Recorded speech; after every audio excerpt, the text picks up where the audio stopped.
Hello everyone, and welcome to This Nintendo Life episode 100. My name is NBZ, and we made it, Bally. We did it. This is the 100th episode of this podcast. How are you feeling? How did we get this far? Like, I couldn't envisage this day coming when we were, muddling around with episode 1.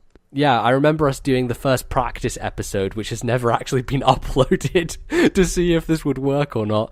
I still think I have that on my computer somewhere, God, so maybe one day we'll have to release that to the hounds. So yeah, it's a big day, it's a big episode. A nice comparison I want to draw is on that first episode, I was talking about a Metroid style game, and we finally made it, Bally. Nintendo released a Metroid game in time for episode 100. Just in time. Just made it. So I'm very happy about that. So it's going to be a big show today. There is a lot that we are going to be talking about, a lot to break down. And Bally, how about you tell the folks what everything is going to be happening? So for the first segment, we're going to talk about, of course, Metroid that just came out, and another game that we've been playing, or at least a demo. And in line with that, there's a little bit of Nintendo Direct news that we're going to just sort of cram together into that first segment. And then for the second segment, it's the big one. It is the top 50 games of all time that come out on Nintendo consoles, of course. I actually looked back, and it was October 2015 when episode 50 came out. So it's been a good 2 years since we've done it. Yeah, that's for the second segment. That's going to be a big one. And then for the third segment, we will be talking through some of the emails and other messages you guys sent us. Just sort of talking about the show and episode 100 and what it means to us to get to this landmark, perhaps. And then we're going to close out the show. Yeah, absolutely. So be prepared to listen to this podcast for a long time, and it's gonna be a long one. It's gonna be a brutal one. There are going to be many arguments and many tears. So, oh boy! So get ready, Bally. Let's kick things off then with what we have been playing, and my fucking god, a Metroid game has been released. The last Metroid is no longer in captivity. I have it. It's in my hands. Metroid 2, the remake, Samus Returns, is with us. I don't know where to start here, Bally, because it came out 2 days ago, and I've already finished and 100%. Oh yeah, it. So you've 100%ed it, and I'm about 5 hours in. So we should start off by saying that. So we have fairly, our views are informed very differently, we might say. Absolutely. I could just run through a few quick points I'm feeling after 5 hours. Then you can maybe give it a bit more flesh, go a bit deeper on it. Sure. But before we start, tell me just top impressions. Have they done well? Is this a good Metroid game, do you think, Bally? So far, yes, absolutely. I love the look. I love the feel. The thing that hit me first was actually, obviously, the art and the music. And it reminds me so much of Metroid Prime. Like, if you actually go back and play the original Metroid Prime or Prime 2, those games aren't as crisp as you think of them in your mind. They're actually a little bit murkier because we're talking about GameCube, of course. And this game completely replicates that art style, it feels like. The art style, of course, it's 2D versus 3D, but the art style feels so similar, and it's very nostalgic in my mind for that. On top of that, the sound design sounds a lot more like Metroid Prime, because of course this is the first 2D Metroid that isn't sprite based. So sprite based stuff comes from 16-bit era consoles, Game Boy Advance era that style, and those sound engines that go along with that. So this is the first time that 2D Metroid, I should say, sounds. Good's a harsh word, but sounds. Orchestrated is a bit too extreme as well, but you know what I mean. It's more just modern, generally, more modern. Just like higher quality, higher fidelity. Exactly, and so that aspect of it makes shooting like missiles and the shots hitting enemies and things like that sounds so much more like Metroid Prime, and I love that. It just sounds a bit more realistic. Yeah. And for that, there's a good crispness to it for sure. Like I definitely think like just your standard beam has a good like sound to it. Yeah. There's a nice kind of clunk to the missiles. Feels good. Eventually, when you get to like space jump and screw attack, they have like some really good stuff to go along with that as well, which is always a big deal for me. Like, if you don't get that right, then not good in my books. But they absolutely did do a good job on that. I really like the controls. I know that there's some controversy about the circle pad aiming, sort of standing on the spot shooting. I personally really like it. I've never played a game like Axiom Verge. I know you have MBZ where that includes that. I think that it makes a lot of the shooting at those funny... You don't have to think in 8 angles anymore, which is just really satisfying to do when you're trying to clear enemies out of certain specific angles, and it can get a bit fiddly. Right. And it makes you a lot kind of faster on your aim reticle, essentially. Like, the thing that I love about Fusion and Zero Mission is because of the limitation of the control, they had to basically give you these angled directions. But what that let you do was run and gun, essentially, which meant like you could be shooting at something and then run away at the same time as keeping on holding the angle. So the angle would stay where it was, and when you ran back, like, it would shoot where you wanted it to. So the one issue I have, like, a little bit, and it's subsided over time playing more of this game, because you've gotten stronger later down the road, once you get stronger, you don't really need to do that. Like, by the end of the game, you're just murdering everything, just running through them. Like, and that's the thing that I love the most about Metroid games. And someone on NeoGAF really nailed this. But as great as like Metroid imitators have been over the years, like Ori and Hollow Knight and Axiom Verge and all these games, there is no game series that gives you that sense of increasing power like Metroid does. Like, the comparison to the start of the game and how able you are versus the end is completely night and day. Just, it's astonishing how much more able and good you feel once you have everything in your arsenal. So based on feel, I think it feels great. I think my hand does get a little tired because you are holding the L button for extended periods of time, especially with the spider ball. It's a weird cramping thing that happens because that right or that left hand, using the circle pad, like constantly rotating it, means that like the certain muscle in my left hand is being like moved around a lot because I'm rotating constantly. But also like the kind of claw gripping onto the L button, I think one of the worst control decisions they made was to make the spider ball hold L instead of toggle it on and off. Yeah. And I actually went back and booted up AM2R to check to see what they had done, and sure enough, they'd done a toggle where you just press it once and your spider ball, click it again, and it turns off. It would have, because the thing with Metroid 2's design is you're in Area 3 now, right? Yes. So that area starts to be a lot... I think it's called Area 2, actually. That's the third area, if that makes sense. Okay, because there's a starting point and then there's Area 2. Okay, I think maybe in Area 2 you have this, but like as the further you get on in the game, there are these really massive open spaces, which eventually you're going to be able to jump through, having the space jump and everything, but... initially, you can do a lot of like map filling in, which is my OCD tendency in Metroid games. By falling down each bar, by each column. Right, exactly. By using the spider ball to like go up the wall and then like falling down and covering it all in. I didn't do that like crazy amounts because I knew I would have a space jump eventually, and I'm just wasting time if I do that now. But the spider ball gives you a lot of ability to kind of explore spaces. Has it been something that's really been a novelty to you? Because I think if I hadn't played AM2R, the spider ball would have been a much bigger deal, but because I had, like, I already knew what it could do. I absolutely love the spider ball. I think that it sets it apart massively from Zero Mission, Super Metroid, and Fusion, because, like, the idea of a 2D Metroid without a spider ball now feels just weird to me, because it's just such a great exploration device, essentially. Like it creates another dimension on how you navigate through the world, and it just changes the way you kind of solve puzzles and solve areas, essentially. Traverse, exactly. Like Metroid's all about, it's about the combination of running and gunning, and then having slower moments where you're working out puzzles and exploring, and those slower moments in exploring are so much better with the spider ball. Like, there's some of my favorite bits in Metroid Prime 1 and 2 is when you've cleared out a room of enemies and you're working out, where do I go next? There's a spider ball track that goes here, and like it's a slower paced, more relaxed, interesting part of the game that obviously there's no tracks for a spider ball in the 2D version because you just climb on literally anything, and I love that. But it reminds me of Breath of the Wild in a way. It's great. In terms of every surface is able to be like traversed by using that, versus the Prime games where like you know where and when you can use it. It's so healthy for the pacing, and I love that about the Prime games, and I love it even more about this game because you can, like you said, use it anywhere.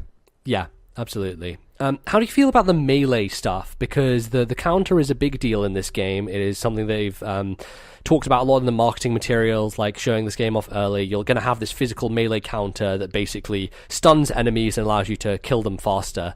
What do you think of that system? I really like it. I agree.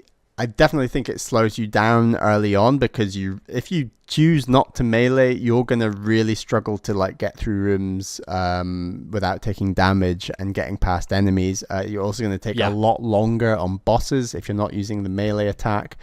So I would highly recommend, regardless of your position on the melee attack, you should definitely learn how to use it well because it's so important. And I personally love it. I think in combination with the sound design of like missiles hitting enemies and blaster fire, it's a very satisfying feedback loop that you're constantly doing within this game, where you're like clearing through rooms, getting through these enemies. You know the timings of each enemy, and when you meet a new enemy that has a different timing on when you melee counter them, like you have to then learn that. And then some of the bosses have even tougher counter timings and things like that, and you're getting better and better. I personally think it's a really solid addition. I like it in some ways, and in others it infuriated me. I think it's a cool mechanic. My problem is that early on in the game, it feels like it's slowing you down way too much. It feels like trying to get through areas is more of a process of standing, waiting for the enemy to try and attack you, and then countering it. Because honestly, the first blaster you have is so weak. It's the weakest blaster in the entire series of like a starting thing, because enemies are essentially sponges. And so what I think the design has been, done around is these enemies are needed to be countered, because when you counter them, you can kill them in a couple of shots. Right. Whereas if you try and kill them without the counter, you're going to be punished because it just takes so long for them to die. And that's the thing that kind of annoyed me, was they are really forcing me to use this counter. On the other hand, you do need to get good at the counter, because later the windows for triggering it and making sure the timing you get down is very tight. Like, it's a really quite a small window, and it's easy to know when to do it because there's good visual and audio feedback to be like, okay, this is when I should press the button.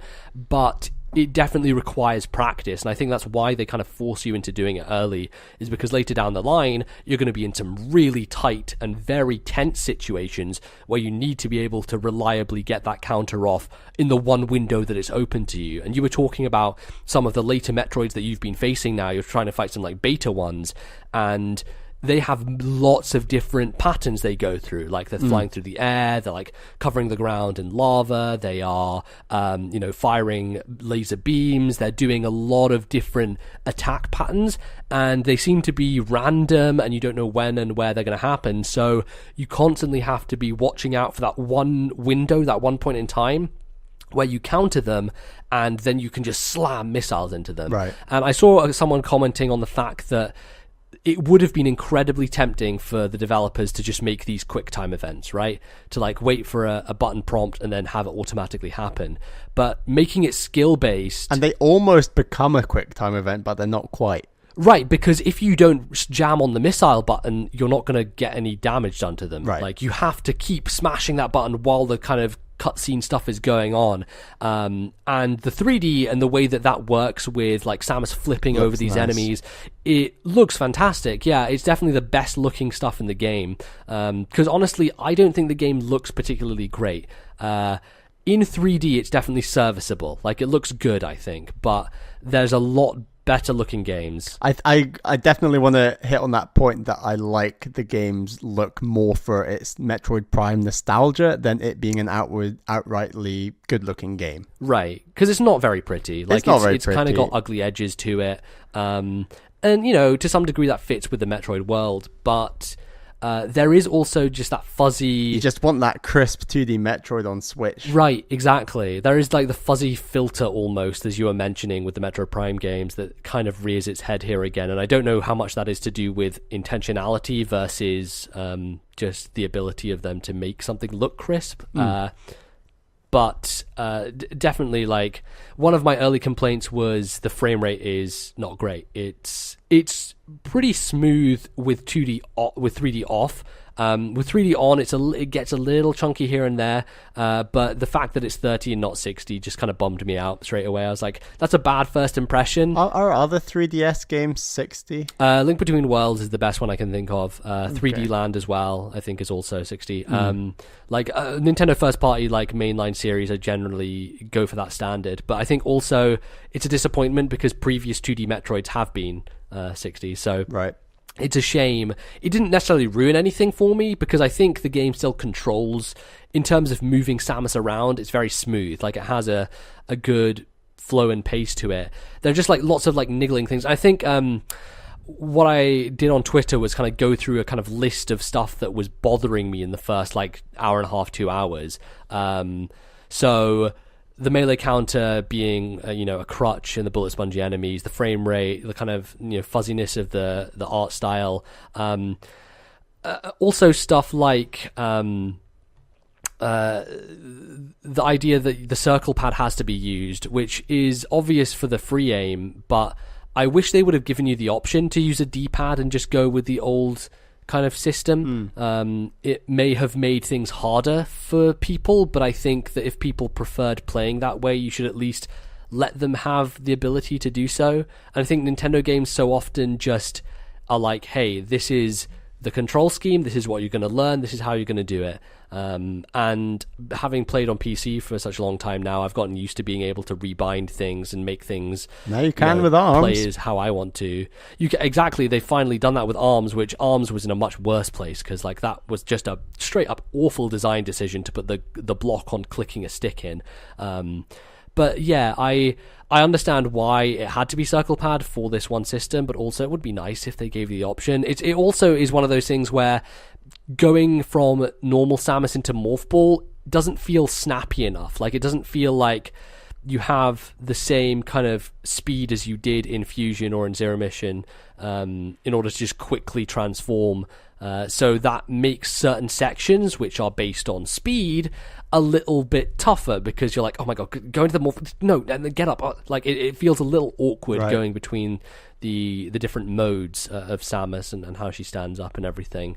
And then another thing that was really annoying me was just enemies respawning even when you're in the same room as them, like going off the screen a little bit and they're back again. I was like, are you kidding me? This is the reason this was in NES games, was because there were memory restraints. The 3DS doesn't have that. Like, why are they doing this?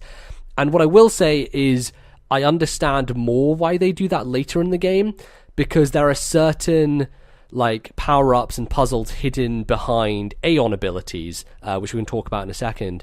And those Aeon abilities, if you run out of juice for them, like charge, you have to go grind off enemies. So going through those areas was like, oh, I see why they have to respawn them here, because I need to get more juice in order to keep going at this. So it makes sense from a design standpoint. It's just, in that first couple of hours, all these things, without the context of later on, made me very sour on the game. And what I will say is that the game only gets better. Like, the more you play it, the more freedom you have, the more powerful you get, the better it does in terms of presentation. Like, some of the cutscenes later on and some of the boss fights are just really incredible stuff that I'm very excited for you to get to now and see, because overall I think this is a really great game, and I really, really did enjoy it. Nice. Let's talk about the Aeon abilities a little bit then before we kind of close things off, because I think next time... I've just got two so far. I've got the room scanning thing and then the sort of temporary armor. Okay. Have you used those much at all? Have they been useful? Yeah. I've used them both frequently, I think. Yeah, it's nice. I like that it's something extra to think about. Yeah, it's definitely, it's made the quality of life much better for certain things. The scan pulse is a really great one. When I was going back and trying to 100% the game, was I usually in the past would look up maps for like where did I miss for like when I'm 100% in Fusion and stuff when I was younger. And with this, you just go to an area where you can see, because even the background squares get filled in with a different color, so you can actually see the different color variation in where you haven't scanned, so you know where you can scan to potentially find a new area. Yeah. And I really like that scanning is a permanent thing. Like, it shows you everywhere and then it doesn't disappear. It's not just like a tease of like, ooh, we'll show you where, but you only for a couple of seconds and then it will go away again. I really like the decision to just make it permanent, because honestly it cuts out a lot of the obscurity with some Metroid games back in the day. Even I'll admit that stuff in Super Metroid and Fusion is kind of obscure if you aren't like knowledged or like clued into how Metroid games hide secrets. Sure. Like just random blocks that look like normal blocks yet they're bombable and stuff like that.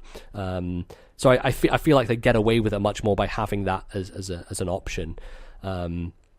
But like I said, I think next time we're going to go much more in depth on this game once you've gotten further, and just talk a whole bunch about kind of maybe do a bit of a spoiler thing on it, because there are some aspects that I definitely want to discuss.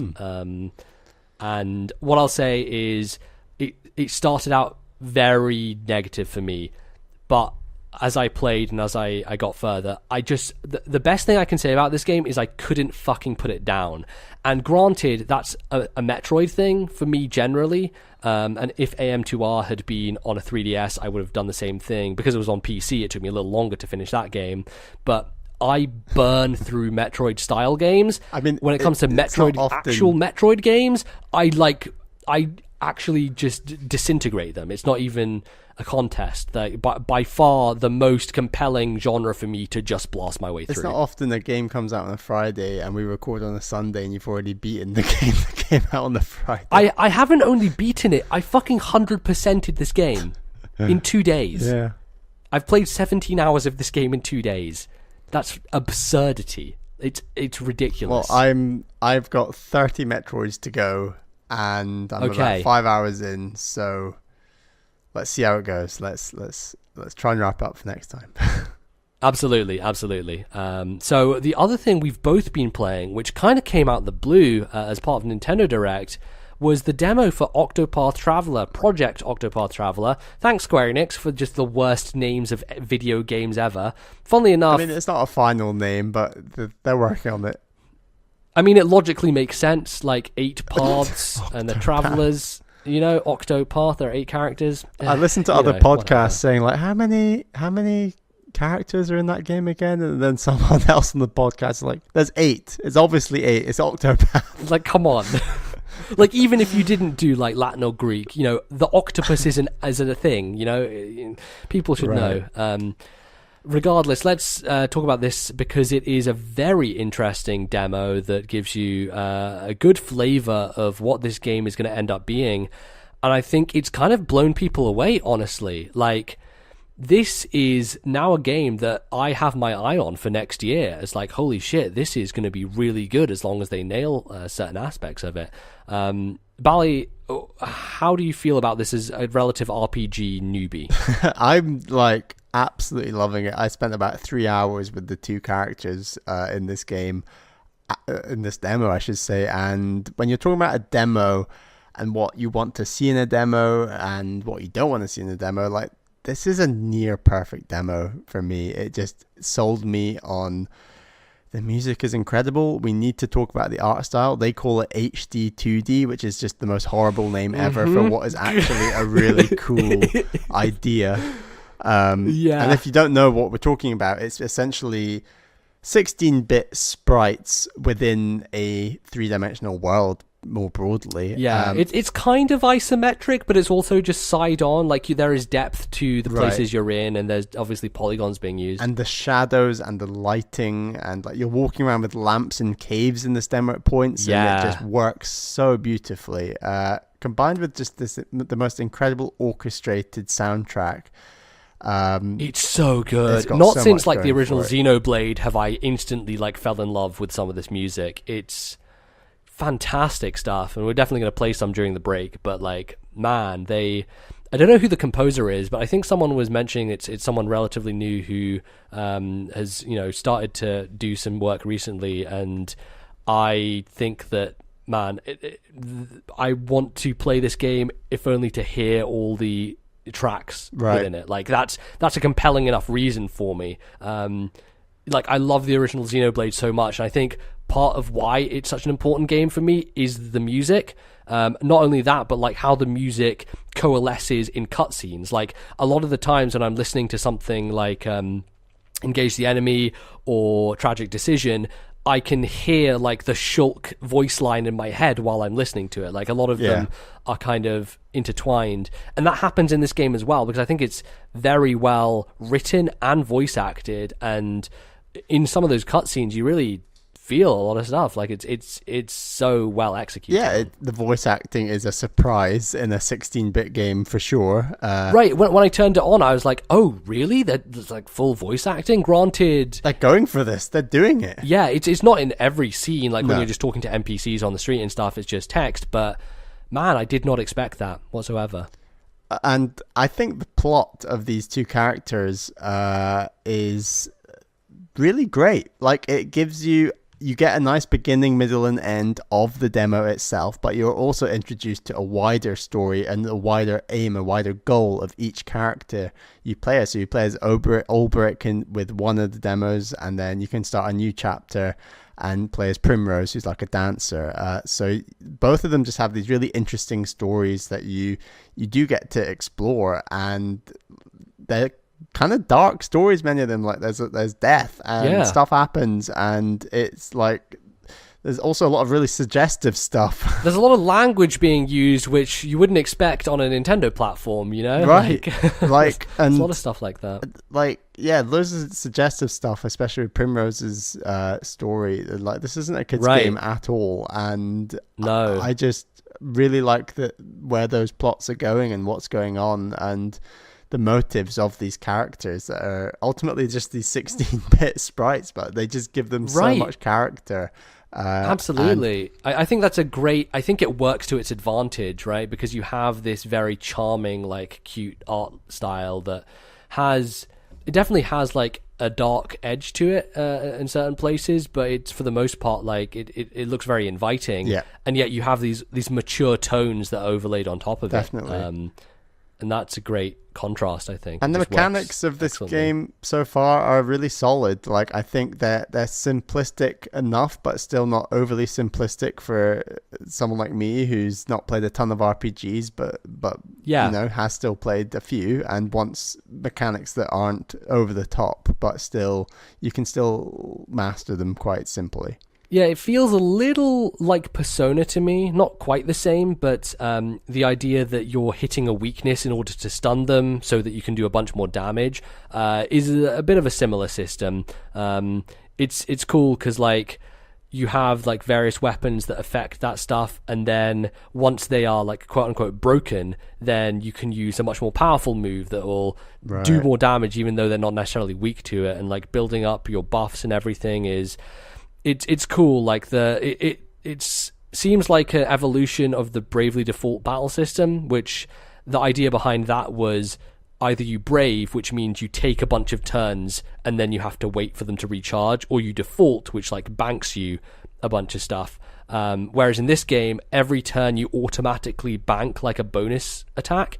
And if you build those up, then you can just unleash them all at once. And like deciding when to do that, when's the best opportunity to open the window and to hit them is a nice balance. And it's not just, a basic turn-based affair. It like has a little bit of nuance and difference to it. So yeah, it's been really, really cool. Just I think some of the things that stand out as just like there's a kind of blurring effect like sometimes that goes on in the distance, like that really works with the art style.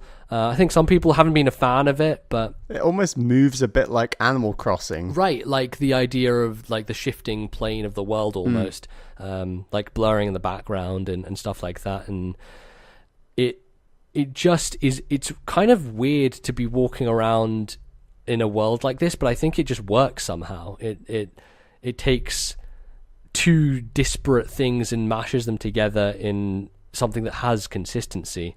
And I think the one thing we're both curious about and wondering is, how is this going to work in the final game? Because you have to start a new save file if you want to do the other character. You can't just like go along to them and then start their story, because they're very separated. Like, they're all about, this one character figuring out their own problem. But their towns do still link up, like, geographically, which is right. interesting. And I don't know if in the final game it's going to be that close. Sure. Are those two towns going to be that close together in the final product? I'm not sure. Maybe it was just for the demo. But when you look at the map on the screen where you choose your character, it looks like there are like dividing lines between these different sections of the world. So maybe it's a case of like everyone having their own journey and then coming together at some point. But you can recruit characters into the party who are also other characters in the game, but they don't seem to like have any story relevance, at least not at the moment. Right.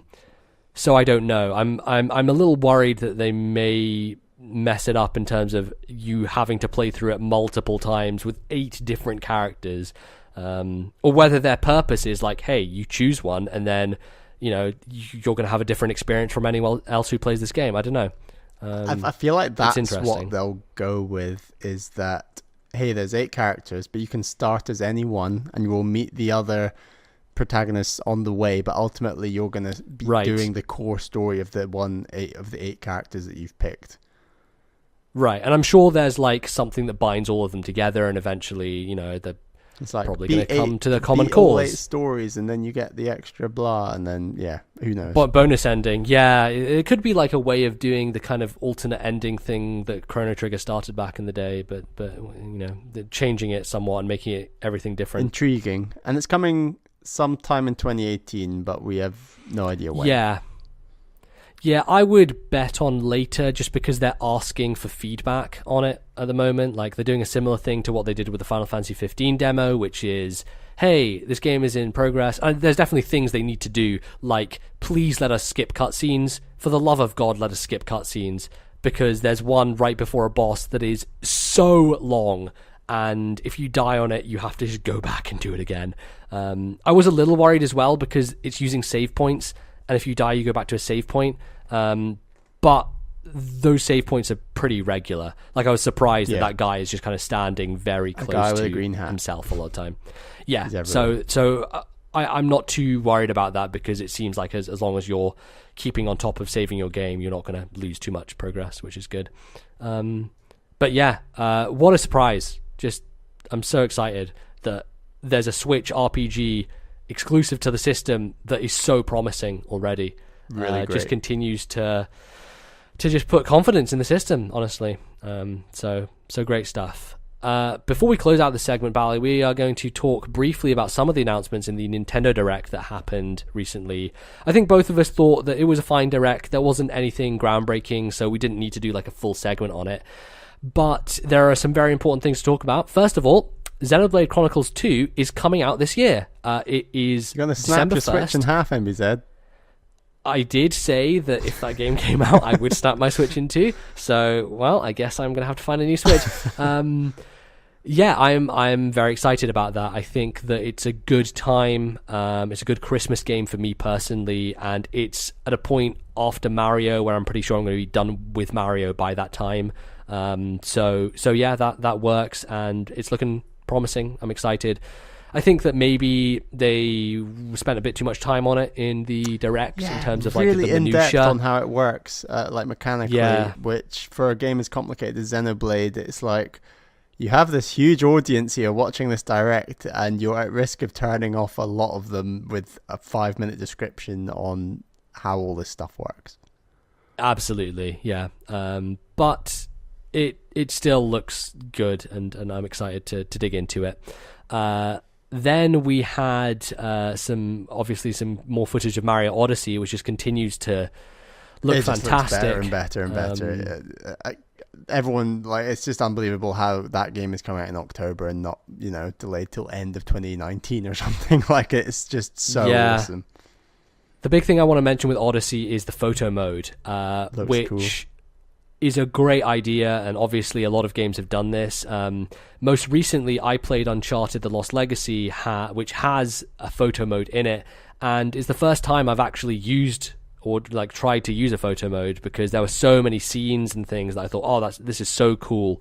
I need to take a photo of this and like edit it slightly and do stuff and like mess around. And you get like a new phone background from it and stuff. Yeah, I really like that idea that you can do it vertically so that you can put it on a phone. It's very smart. Nintendo are getting very savvy to how people share their games these days, and the kind of the memes that come up around their games. So, you know, they caused a kerfuffle with Mario's nipples already, so you know Mario. that they are Gone viral. Oh boy. They knew it because they did like exactly. a screenshot of him topless, knowing that like everyone would share that one screenshot, whether it's through Twitter, Instagram, Facebook, whatever. Like it went crazy. They've leaned into it at this point. They know what they're doing. So that's very exciting. Just another thing to add to the hype train on that game. I don't want to see any more. I shouldn't have even watched that, honestly. I felt guilty I watching don't want to spoil. it, but it was so good. Yeah, it was so good. But Bally, by far the biggest news of this Direct was that Bethesda are now Nintendo's best fucking friend. Having never put out games on Nintendo systems before this point, we not only have Skyrim... We've got 3. We now have Doom, and not the first Wolfenstein. We have Wolfenstein 2, The New Colossus, a game which isn't even out yet. A game that is coming out on PlayStation 4 and Xbox One and PC and is not even out yet. So it's coming out end of 2017 on those other systems, and then start of 2018 on Switch, right? I don't know when in 2018 it'll be on Switch, but it's coming out the same day as Mario Odyssey in 2017. Right. So this is crazy. This is by far the most important announcement of the Switch's life cycle, I think. And that seems like a big statement to make. But what this proves is that if third parties want to, they can adjust their games, reduce the resolutions, make them run on this inferior hardware, but still put out what is basically the same game and have it portably on Switch. Because they are ultimately attracted to this like growing market that is just getting very big, very fast. If it takes reshaping a game to get it on the Switch, like this is proving they're prepared to do it, and that's so exciting. Exactly. And this is the point that we kept trying to make beforehand. It's like, yes, I'm sure that these publishers could get their big budget Assassin's Creeds to run on Switch. The question is, will they? Will it be monetarily valuable enough for them to invest in the resources to create a port that would sell good numbers? Like, is there going to be an install base who wants to pick up that game on the system? Exactly. And ultimately, we came to the conclusion that probably for most of these publishers, no, because it seems like a really difficult task. And honestly, I still, to some degree, think that there are going to be publishers who don't, because it's just too much of an effort and their pipeline just isn't set up that way. But I think that... But if you've got the size and scope and money of a company like Bethesda, then you can say, you know what, let's shift this amount of development resources to this much, effort on Switch, because it's going to be worth a lot of money in the long run. Yeah. The other thing I would say about id is that they generally are good at scaling games, and Doom runs at 60 frames a second on the consoles, which is a rarity. Like, usually games run at 30. And they have experience with the PC market, which is all about scalability, right? Like, having different low-end systems being able to run stuff is kind of important to a lot of people. So I think that id and Bethesda are more uniquely positioned. Of course, Machine Games as well, who work on Wolfenstein. But that said, like, these are big games. These are big AAA, high-budget games that are being put on this system that clearly doesn't have as much power and capability as the other machines, but looks like a market that is going to, sell these games. And the reason why is because the portability factor. Like, the Wii U did not have a good enough proposition for the consumer to buy a third-party game on that system versus a different system. With Switch, you now have a solid proposition. Do you want it at high resolution, best looking possible, but you can't take it with you? Or do you not care about that stuff as much, and you would much rather the convenience of having it anywhere you go? And that has meant that in the past, third-party publishers have had a hard time selling on Nintendo systems because they compete with Nintendo games. Now, because everything is portable, they can have a unique proposition for that version of the game versus buying it on another platform. And that really is why I think we're going to start seeing a cavalcade of third parties. It's interesting. I was reading a blog post by Emily Rogers, who she's kind of stopped doing the rumor stuff nowadays. She's like working in game development. But one thing she said is that she is going to, or she knows of a lot of third-party announcements that are going to surprise people. The fact that Nintendo has a lot of these lined up. The big next step that we've not mentioned yet is that, like, we're still at the start of the Switch's life cycle. So it's, regardless of whether developers would have wanted to launch these games day and date with their other systems, it's going to be fascinating to see in the coming months and years the first big AAA game that potentially has, you know, the slightly reduced Switch version come out day and date with those other systems, because so far they've not had the chance, because like they took a step back, wanted to see how the Switch was selling. So far it's selling really well, and then for the future, you know, who knows what the scope could be on third-party AAA games having a Switch version launching at the same time, which is so important as the other systems. Yeah, that is the big deal. And honestly, I think if Wolfenstein had been a fall 2018 game, it would have come out day and date, right, on every system. But the only reason it's not is because that game was in development long before the Switch was even known to the public, like long before Bethesda would be willing to commit to putting that game on there, because they see the success of it now. Now that they've seen that success and that they are committed to the platform, we are definitely going to start seeing more publishers flock to the system and be like, okay, we're committed to this thing. We're going to put it out on the same day as the other platforms. And at that point, it's a much better proposition to someone like me, because honestly, the thing that kind of annoys me is Doom is going to come out this holiday, but it's probably going to be 40 quid, you know, whereas Doom on PC I can get for 15 right now. And that's the annoying problem, is that when you launch a game on another platform, it kind of resets the price value of it, whereas if it comes out day and date with everything else, I can wait on it a little bit and it will come down in price in accordance with the other platforms as well. So that's something that for me personally is an important thing in deciding like where I'm going to play something, because price is ultimately the most important factor. But yeah, this is very big. This is a big deal, and you know, we even have Rockstar putting LA Noire out there. Like, that's a very crazy thing as well. Like, it seems like the waters are being tested, but also Bethesda seems to be just jumping straight in. If you told me last year that Nintendo's biggest Western third-party supporter was going to be Bethesda, I would have been like, yeah, all right, keep smoking. Like, get out of here. What the fuck are you even on? That's like a dream scenario. That's never going to happen. And yet they are putting these massive 3 games on here.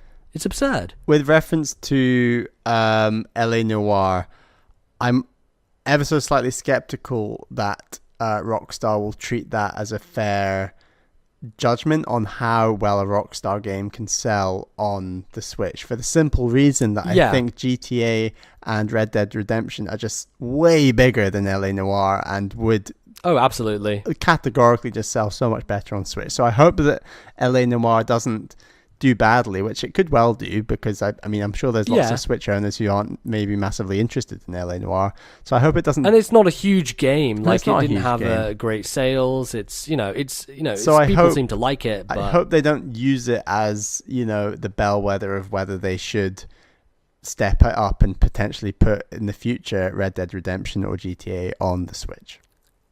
Yeah, absolutely. I think it's going to be a much harder proposition for Rockstar to downgrade Red Dead 2. Like, I just don't think they're into that. Like, they're not even putting Red Dead 2 on PC at the current time. They are very finicky, and I don't think that they're gonna commit to Switch, honestly. But you know, at least we have something from them on there, which is pretty cool. And I'm very curious what other third-party announcements they have lined up. Because honestly, this gives me hope for stuff like Overwatch and stuff like that's the big one. Yeah. You know, even Assassin's Creed to some degree, because Ubisoft have been a supporter of Nintendo in the past in terms of their platforms. And Assassin's Creed is a massive game, but so is Breath of the Wild. You know, like there is the possibility to put stuff like that at a downgraded scale onto the system. But when it comes to like optimization of sort of games and how much space data they take up and stuff like that, like Mario Odyssey apparently is going to be 5 gigabytes, whereas I saw some stat that like NAC 2 apparently is something like 25 gigabytes. It's like 40. 40. NAC 2 yeah, is like 40. As someone who has NAC 2 installed on their PlayStation, it is 40 gigabytes. So. So like Nintendo have this way of just compressing their games, these like huge crazy games, into just the smallest data packs. It's crazy. Yeah, absolutely. It's a trend that people should follow. But that's pretty much going to wrap it up for this first segment. Don't go anywhere, because we are going to be right back with our top 50 games of all time revisited. Revenge of the top 50 games, they say. So we'll be back after the break.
All right, everyone, you've waited for it. It's been a long time coming, but we're finally here at episode 100, and it's time to break everyone down to their base elements, which means arguments, discussions, controversy, all of the above. We're going to discuss the top 50 games of all time as decided by Bally and myself. And if you'll remember, in episode 50, we did the same thing, but we had to do it from scratch at that point because we didn't have anything. This time we have a list. Easier than what we're about to do right now. I think it actually is easier, because what we did last time was off mic. We decided the top 30, not the bottom, I guess 30, like from 20 to 30 or 20 to 50, and then we kind of argued the top 10 and shuffled stuff around, like around the top 15 or so on mic, which was it's a process. It's all a lot more on mic this time, I think. Yeah, basically, this is just going to be a clusterfuck. So, Bally, before we get started with our nonsense system, how about you read off the top 50 games we currently have? So, our top 50, from 50 to number 1. Number 50, Dragon Quest 9. Number 49, Gunman Clive 1 and 2. Number 48, Bit Trip Runner 2. Number 47, Mario Kart Double Dash. Number 46, Prince of Persia, Sands of Time. Number 45, F-Zero Maximum Velocity. Number 44, Rayman Origins. Number 43, Soul Calibur 2. Number 42, Pilot Wings Resort. Number 41, Super Monkey Ball 2. Number 40, VVV. Number 39, Mario Kart 7. Number 38, Ocarina of Time. Number 37, Codename Steam. Number 36, Kirby Canvas Curse. Number 35, Super Mario Sunshine. Number 34, Twilight Princess. Number 33, Luigi's Mansion 2. Number 32, WarioWare Twisted. Number 31, Super Mario 3D Land. Number 30, Wave Race Blue Storm. Number 29, Skyward Sword. Number 28, Fire Emblem Awakening. Number 27, Link's Awakening. Number 26, Super Mario Maker. Number 25, Wario Land Shake Dimension. Number 24, F-Zero GX. Number 23, Phoenix Wright 3. Number 22, Super Metroid. Number 21, Mega Man 2. Number 20, Trine 2. Number 19, Donkey Kong Country Tropical Freeze. Number 18, Bayonetta 2. Number 17, Super Mario Galaxy 1. Number 16, Pikmin 3. Number 15, Chrono Trigger. Number 14, Splatoon. Number 13, Mario Land 2. Number 12, Link Between Worlds. Number 11, Shovel Knight. Number 10, Guitar Hero 3. Number 9, Advance Wars. Number 8, Metroid Fusion. Number 7, Guacamelee. Number 6, Metroid Prime. Number 5, Xenoblade Chronicles. Number 4, Fire Emblem 7. Number 3, The Legend of Zelda Wind Waker. Number 2, Super Mario Galaxy 2. And number 1 was Super Smash Bros. 4 on the Nintendo Wii U. That's a long list. When you're like, I'm going to read out the top 50, I'm like, that won't take that long. Wait, I'll just go to the toilet, make a cup of tea. So it's like Blissy's right HP back. going down to 0. Oh boy. So yeah, that's what we currently have. We're now about to break that shit in half and just shove a bunch of stuff in between it to make it even more complicated. So Bally, how about you run down what the rules we have are for figuring out what the hell we're going to do here? Sure. So the first step is that we're going to work through the additional list, adding games that are potentially worthy of top 50. If it's not potentially worthy of top 50, it's out. Like, we've got a list here on our Google Docs. It's going to turn red. It's going to go.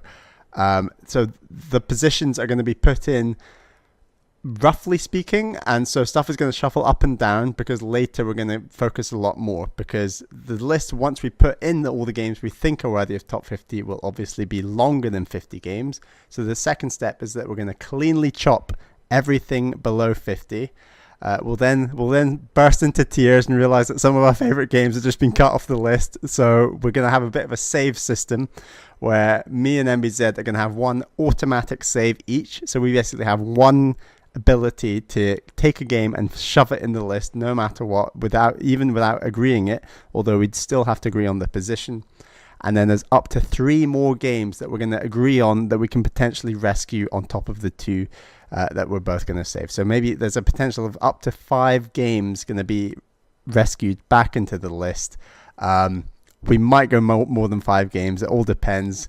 And then after that, it's all about the shuffle. So we're going to go through the list, number 50 to number 1, and we're going to say, is this game in the right position? Should it go up or should it go down? And we're going to get all the way from 50 to 1. And hopefully by that point, we will have a list of 50 games that we agree on are the top 50 games on Nintendo consoles of all time. Yeah, so it's a process, and it's going to take a while. So how about we get started, Bally? We have a list here of games that we've played since episode 50, mixed in with some games from our childhood that we kind of left off last time for whatever reasons, and we think maybe deserve a second shot here. It's mainly made up of games that we've played since last time, both a combination of retro games that we finally got around to playing, as well as obviously plenty of new titles that came out, as well as like games that didn't quite make the list last time, but we are worth a discussion on should they be in the list this time. And it's a pretty random order, so shall we just get on with it? Yeah, let's go. Bally, do you want to just read down this list and we'll decide as we go? Sure. So the first game, Box Boy. I think Box Boy was our biggest error of last time, because I think Box Boy had actually come out when we were doing this list. And for whatever reason, we didn't get it in there. And honestly, I think that it probably surpasses Gum and Clive 1 and 2 for me. Like, I really think Box Boy is a really smart, excellent game. I love those Gum and Clive games, but Box Boy feels like something different, you know? Yeah, and we should say that we're going for the original game, which I guess had the most impact on us. Like, it was the game that I came back from my run, I downloaded, I played 5 hours of it, I told you about. I agree it should be on this list. You mentioned Gum and Clive 1 and 2, that's currently at 49. I'd push higher. I'd even sacrifice F-Zero Maximum Velocity and suggest it should go in at 45, roughly speaking. All right. When I say sacrifice, budge them all down from that point. How about that? Yeah, that works for me. Right, Let's so do Box that. Boy is going to go in at number 45 Currently. Which of course means that Dragon Quest IX has shifted to number 51. But that's how it's going to keep going, and we're going to on to the next game, Super Smash Bros. Melee. This is a tough one because I think we may have discussed this before. I don't know that I need Smash Melee on this list with Smash 4 existing. I just feel it becomes redundant after a point, and it is awesome. I don't know, the things that make Melee special are the adventure mode, which I liked, and Smash 4 doesn't really have any good single player stuff in that vein. But aside from that, I struggle to, as someone who's not a competitive player, like, put out something that isn't just tied to nostalgia, you know, that makes it better. I agree, and I feel really uncomfortable when two games are high up or like on the list at all that do very similar things. And like, I think Smash 4 does all the things about Smash Brothers Melee better and bigger and more impressively. And I would, as much as I love Super Smash Bros. Melee, as like we've mentioned numerous times, it would do really well on a nostalgia list. I just don't quite think it's making this list, so I would say it's a cut, to be honest. All right, fair enough. Let's get rid of people's favorite games of all time for a lot of people. Everyone's stopped listening to the podcast already. Yeah, exactly. Everyone turned off. Captain Toad Treasure Tracker. I like Captain Toad. I think it's better than a lot of stuff on the bottom of this list, honestly. We could stick it in on the bottom for now, and bearing in mind that will get shoved down. Yeah, I mean, I think that I think it probably goes around where Box Boy is, honestly. I think it might go just below Box Boy, because there were moments in Treasure Tracker that were just annoying to me. Like, some of the bonus challenges you had to do were just frustrated me a bit. And I know that's not like a core part of the game, but it went on a little longer than I wanted it to. So I can put it in at 46, 47. Yeah, that makes sense to me. Let's put it below Box Boy for now. Sure. Right, so there we go. That is Captain Toad Treasure Tracker in at 46 currently. Okay. The Swapper.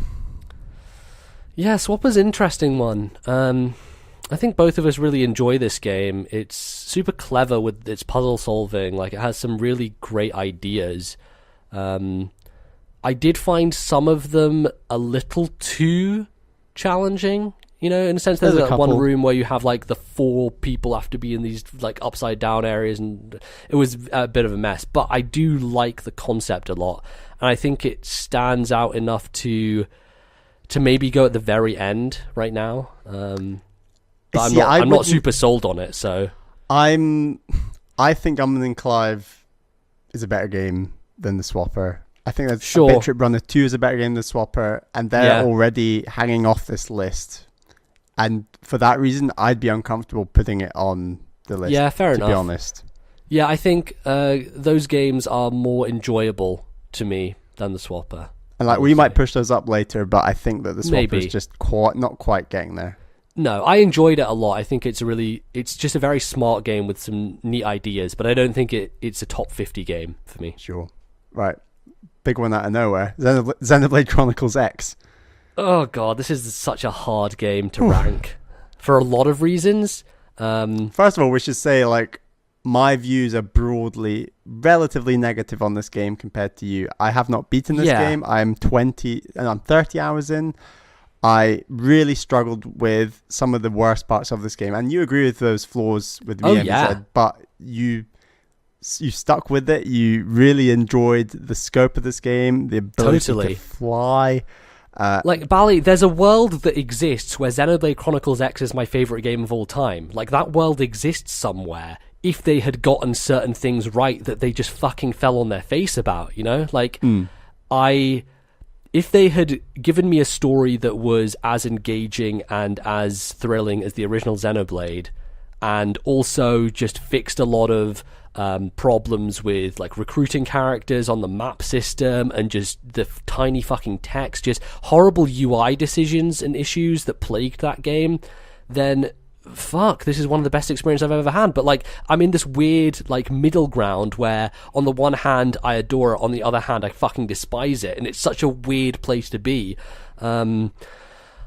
I definitely think that the highs of this game are so high that it deserves to be somewhere on this list. I just don't know where that is. And I feel bad about putting it somewhere in the middle because there are other games below that point which I think are good all round, you know? How big of a factor is the fact that we think Xenoblade Chronicles, the original game, is stronger and better, and that's already likely to be near the top of our list?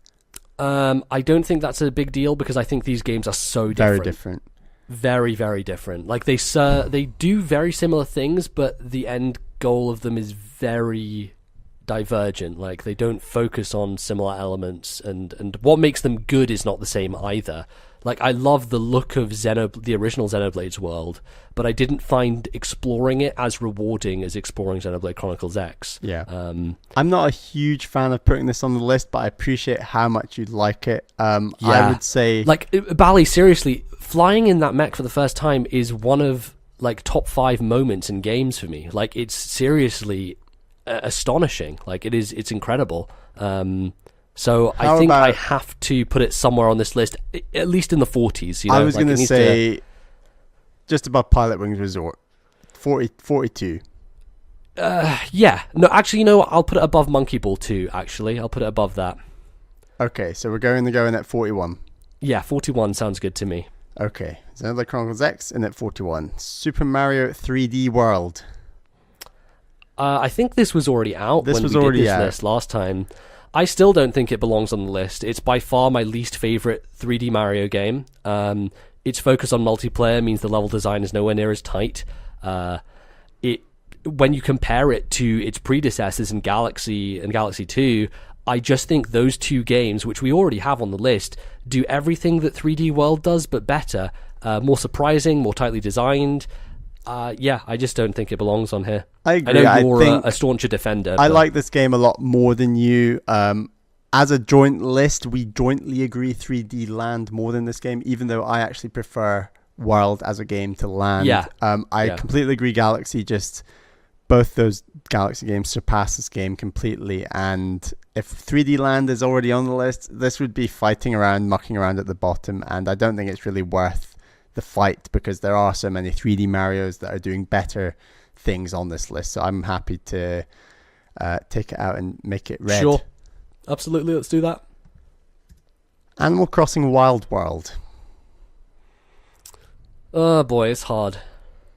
I really like the concept of Animal Crossing, and I think the problem last time when we were talking about this game is I think at this point right now we don't feel as engaged with it, but I still think it's an excellent game. Like, it's so well made, it has a great like loop to it, it feels like something you can jump in and jump out of so easily, and I think that's why I liked it so much. But it's hard. I don't know. How do you feel about Wild World? I feel like it could be in this list, but also I don't know whether it belongs right now. I think as an Animal Crossing game that's out, it's the one that we jointly enjoyed the most considerably. It's was the first online experience of Animal Crossing, I believe. That's a very important thing to mention, actually. And I think that would we want to go back to that game now? No, but that doesn't mean that it's not a good game, and it's not just a nostalgia pick. It is actually a very good game. Exactly, it's excellently designed, like so well done. Because there's no other Animal Crossing on the list currently, and sure there might be a Switch one in the future that might surpass it. I think for now, Animal Crossing Wild World should be mid-30s. I would even argue. Jesus, that's way too high for me. Way too high for you? Yeah, I think it should be on the list, but I don't think we necessarily need to push it up that high. Because honestly, I like Xenoblade Chronicles X more than I like Animal Crossing Wild World, you know? Like, that's just how I feel about it. I think let's compromise. 40? Let's put it around the same area in 40s let's kind go of number range. 40 for Wild World. Okay. Yeah, I don't know. This is it's a weird one to figure out because it's important, but I don't know. It's when we're making a list, it's like do we talk about the importance of then versus now? I think last time we very much came down on if we were to play 50 games today, that's what we would choose. Right. And yeah, I don't know that we're necessarily looking to do the exact same thing here. I mean, if I think we even used the desert island example. If we were both given fresh carts of Animal Crossing Wild World on a desert island, I think we'd have an absolutely great time with that game. Yeah, probably. I think it would hold up really well. Sure, yeah. Affordable space adventures. I like this game. I think it pissed me off way too much for me to consider putting it in. I think it's very innovative, and it has to be recognized because it's one of those games that actually did something unique with the Wii U gamepad, and it doubled down on the asymmetric gameplay stuff that we would hope other developers did, but no one ever really did. I really like this game. I completely identify with your concerns. I don't think that it's doing enough amazing stuff that we can agree on to get on this list, to be honest. Sure. I think it's a really good game. It's a great co-op game. I don't think it's worthy of top 50 of all time. No, definitely not. So I'm going to make it red. Okay. Affordable Space Adventures, we'll wave bye-bye to you. Earthbound. This is top 10 material right here. This is big. Easily. I agree. This is easily top 10 material. Because it's top 10 and we know that it's impossible for it to get shuffled off the list. Yes. Let's just be quite vague and quick about where in the top 10 let's just put it at 10 for now, you know. Let's put it in the top 10. Let's put it there at 10. It's a nice place for it to sit. I think we'll discuss this later, but we will Earthbound get back to this. Is a very important game that we've played since last time, so that has to be there. Yoshi's Island. No. you know my feelings on Yoshi's Island. So you have very negative feelings. So there is no Yoshi game in the top 50. You're right, yeah. We could even throw Willy World into this discussion, although I'm not letting that get on the list. So maybe we're honestly, Bally, you haven't even played the proper version of Yoshi's Island, which you will be able to play by the end of this month because the Super Nintendo Classic is coming. Exactly. But I don't know. I think I would enjoy Yoshi's Island. Okay, it doesn't seem to me like a super interesting platformer to me personally. It's not the kind of thing I go in for. Yeah, I enjoy it, but I don't think there's enough mutual good stuff to say about this game to make top 50. Look, I can't sign off on a game that makes me physically sick being on a top 50 games list, quite frankly. So I'm sorry about that. Wario Land 4. There is a better Wario Land game on this list that I have now played since episode 50. And I'm thinking Shake It can move up a few spaces. So and honestly, we will get to that. I don't think that this game can hack it. I really like Wario Land 4 and I admire what it does. I think it gets overly challenging at parts. Sure, it is a hard game.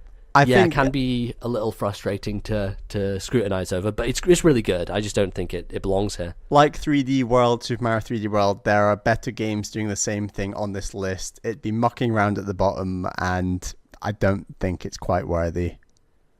Yeah, absolutely. Oh boy, it's gonna get.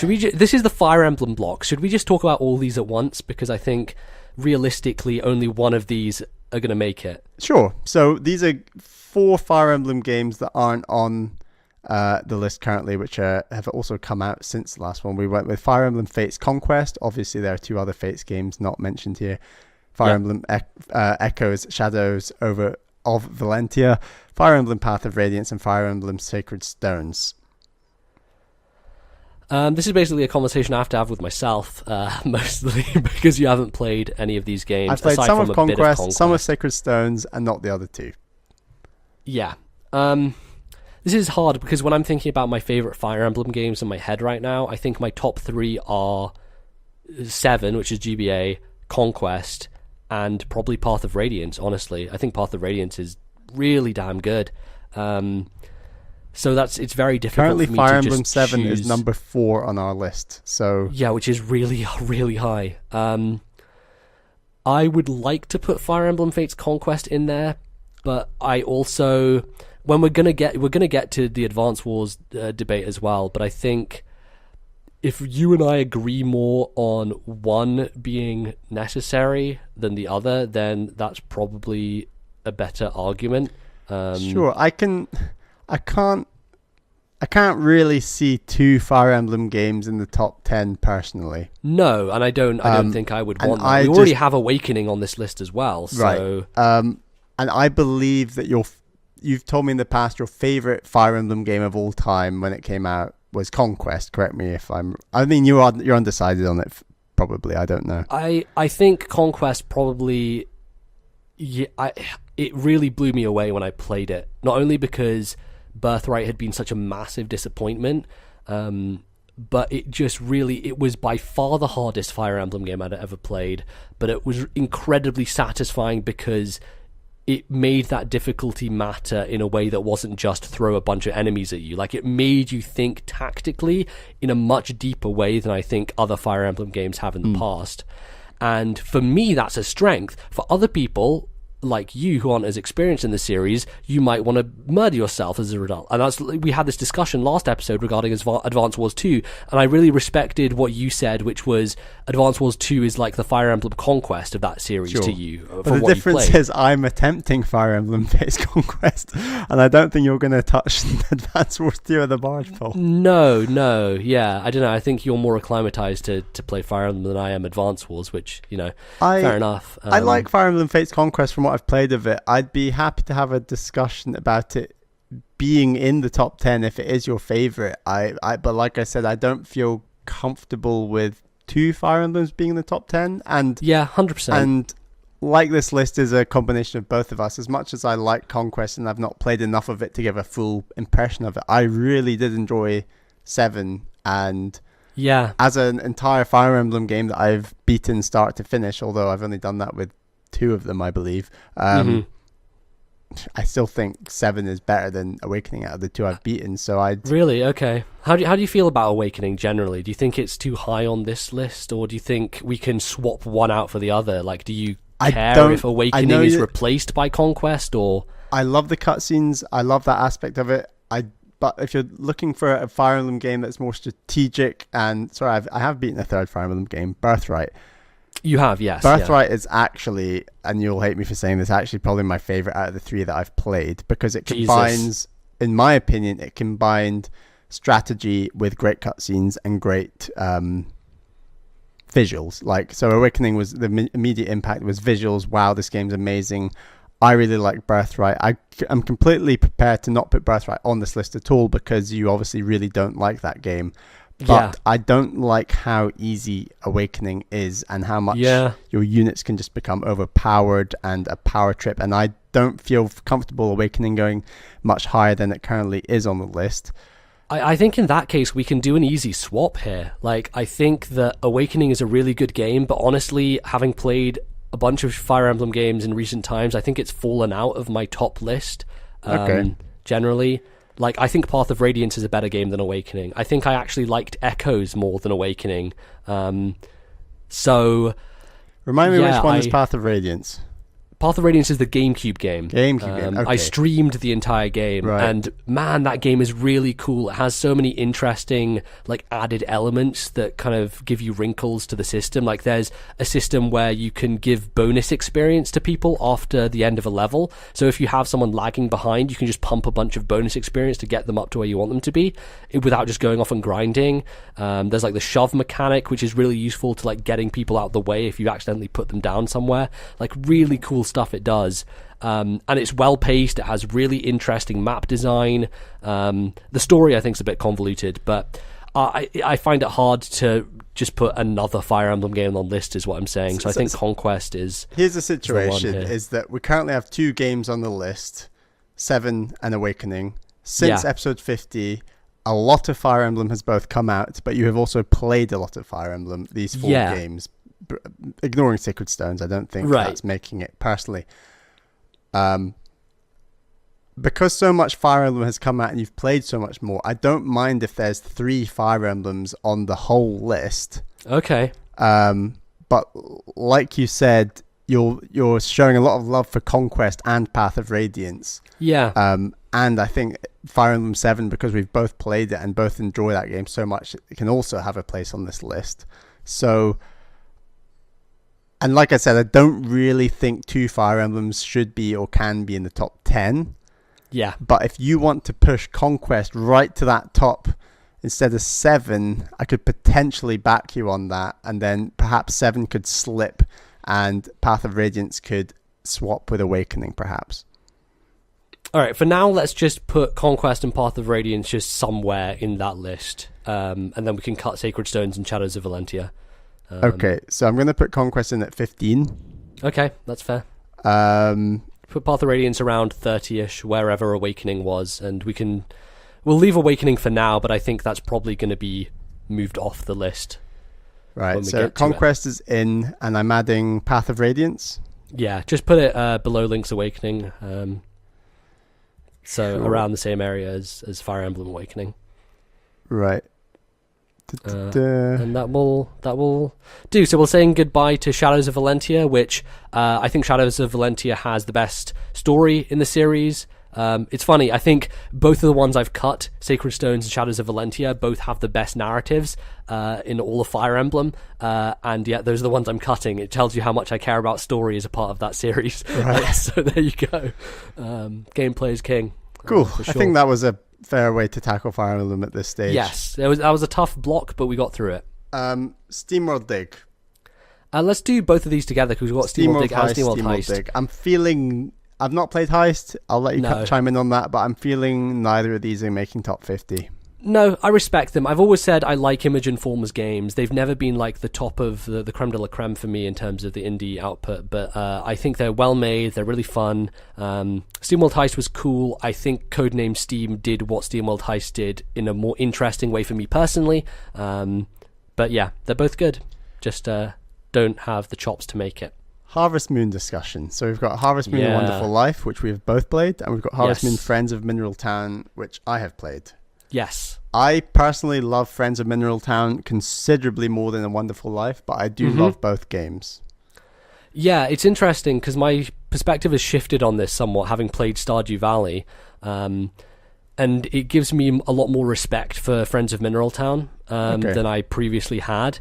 And as much as I love A Wonderful Life, it's definitely doesn't have as much to do in it, and it's not as deep systems wise as Friends of Mineral Town is. And yes, it's somewhat a nostalgia pick, but I also think that when you ask Harvest Moon fans what is the best Harvest Moon game ever made, this is one that always gets brought up. And in a world right now where Stardew Valley isn't yet on a Nintendo system, though it's going to be, I think we should have some representation from this franchise that has meant a lot to us over the years and is a very, very good series. I agree. I think A Wonderful Life we'll leave off for now. Friends of Mineral Town I think is going in maybe around 40 for now, but as you said, Stardew Valley coming to the Switch very soon. I'm very keen to pick it up. I believe in the future that could potentially replace that game in this list. 100%. So yeah, we're gonna red mark A Wonderful Life, and for now Friends of Mineral Town will sit in at 40. Yeah, that makes sense. I like A Wonderful Life a lot. It was the first game of that style that I played. It was just relaxing. It was cool. We have another big discussion, MBZ, the Pokemon discussion. Oh, Jesus, the Pokemon block. Pokemon got entirely left out last time, and we sort of sat back and thought, maybe one of them could get in. We've thrown in Pinball and also Pinball Ruby Sapphire into this discussion. I personally love Ruby Sapphire for the Game Boy Advance pinball a lot. I think the Pokemon games surpass the pinball games personally, so I think I would argue that the pinball games are out of the discussion.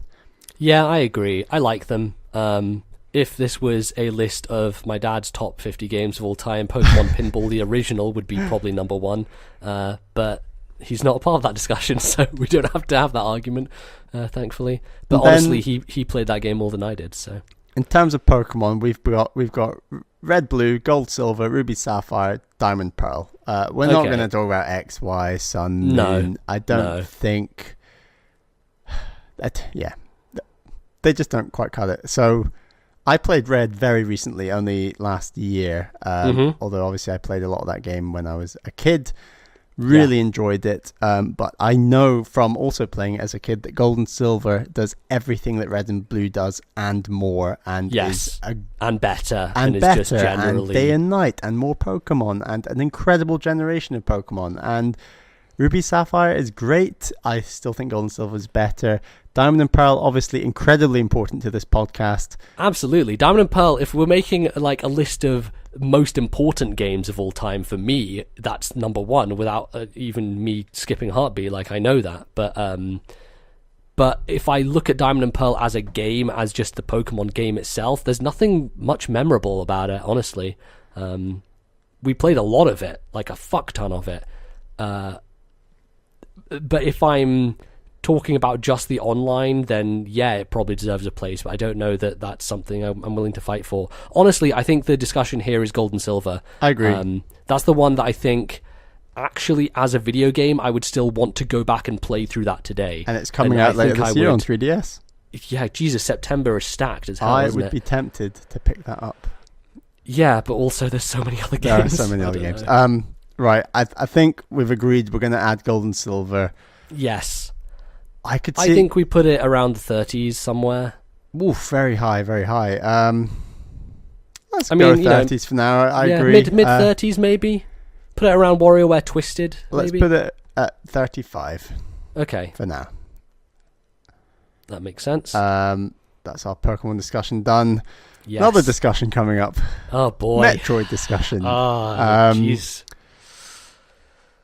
Let's separate this and go have a 3D discussion after our 2D discussion. Okay.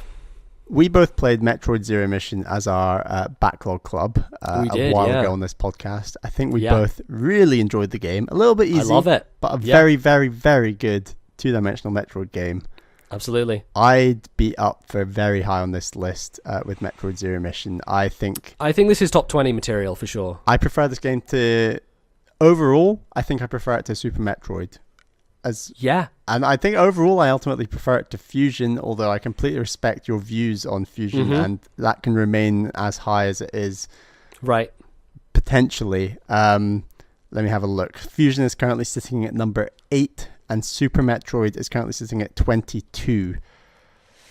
Yeah, see, the thing that gets me about Super Metroid is if Super Metroid had the controls and fluidity of the GBA games, I think Super Metroid would probably be ranked higher than Zero Mission in my mind. Yeah, because I think it nails all that other stuff so much well. For me personally, controls matter an incredible deal, which is why I actually enjoy playing Zero Mission more. Yeah. I agree. But yeah, I think design-wise, like in terms of like the interconnectivity of the world and just the way that, you know, like just the idea of bosses being burned into your brain and stuff that you can remember, like Super Metroid does that incredibly well. Like there's a lot of memorable moments. I think for that reason, I think that 3 two-dimensional Metroids can sit on this list for now. Maybe, yeah. Let's throw Zero Mission in there at number 20, whatever, something like that. I agree. That's Metroid Zero Mission in at 20. Okay. Are we going to talk about Metroid Prime 2 Echoes? We are going to talk about Metroid Prime 2 Echoes MVZ. Okay. So this is with the caveat that I've played 2 out of the 3 Metroid Prime trilogy.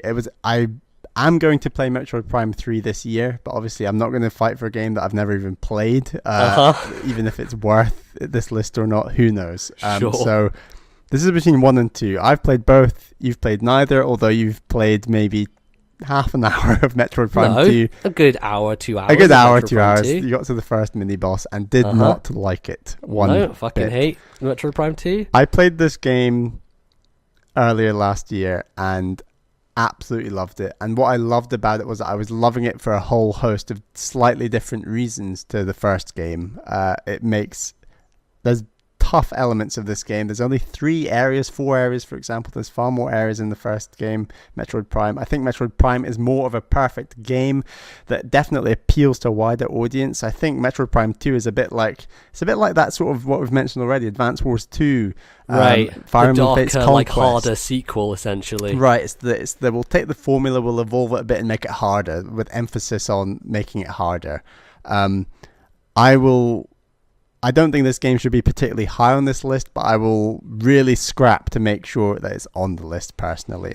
In a future time when I've played Metroid Prime 3 and when 4 comes out, I can see this one potentially falling off the list, but for now, I personally would like to fight for it near the bottom. You can fight for it. I don't think this should be anywhere near the top 50 games list of all time. I fucking despise this game with a passion and think it's a piece of trash. I've watched the full playthrough of it, so I know that it gets incredibly tedious towards the end. Like, I think the problem with Metroid Prime 2 for me is like it forces you to engage with elements that are not only tedious but frustrating. Like the whole taking damage in the Dark World thing when you're not inside a bubble is just fucking annoying. Like, that's not fun game design to me. It's incredibly, I don't know. It's a game that has elements in it that I just don't like in any games I play and turns me off completely. So for now, I'll let you keep it on there, but I don't know that I want it to stay. Let's put it at 50. At 50, so I'm already. Yeah, it's already at 50. It's on the teetering fucking edge, man. Like, seriously. Right, it's going in at 50. This might be one where you have to have an automatic save on it, Bally. I don't know. It might be. I'm not going to fight for it. It whatsoever. might be. That's Metroid Prime 2 Echoes in at 50. Okay. From one discussion to another. The Zelda discussion. Yes. We played a bunch of Zelda between episode 50 and 100.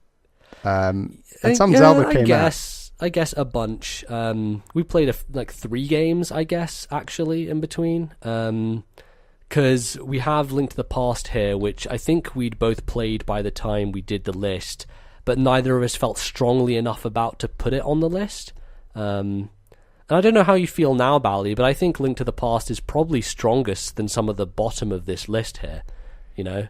Like... but there are games that do 2D. There are 2 games in my mind that do 2D Zelda a hell of a lot better than Link to the Past, and those are both Minish Cap, which we've just mentioned, and Link Between Worlds. I think I'm not as much of a fan of Link's Awakening anymore as I was at the time. No, absolutely not. I think Link's Awakening is ridiculously high on this list right now, and I think that needs to fucking go. Honestly, like, I don't understand how it's there. I was the only one who had played it at the time. Right. Since then, we have also played. You have played Oracle of Ages. I've played Oracle of Seasons. Yes. Yeah.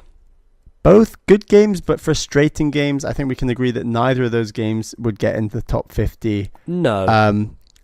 I really, really, really like Minish Cap. Sorry, but this is sort of evolved into a 2D Zelda discussion straight away. Let's kind of break it down. Yeah, without talking about 3D. Yeah.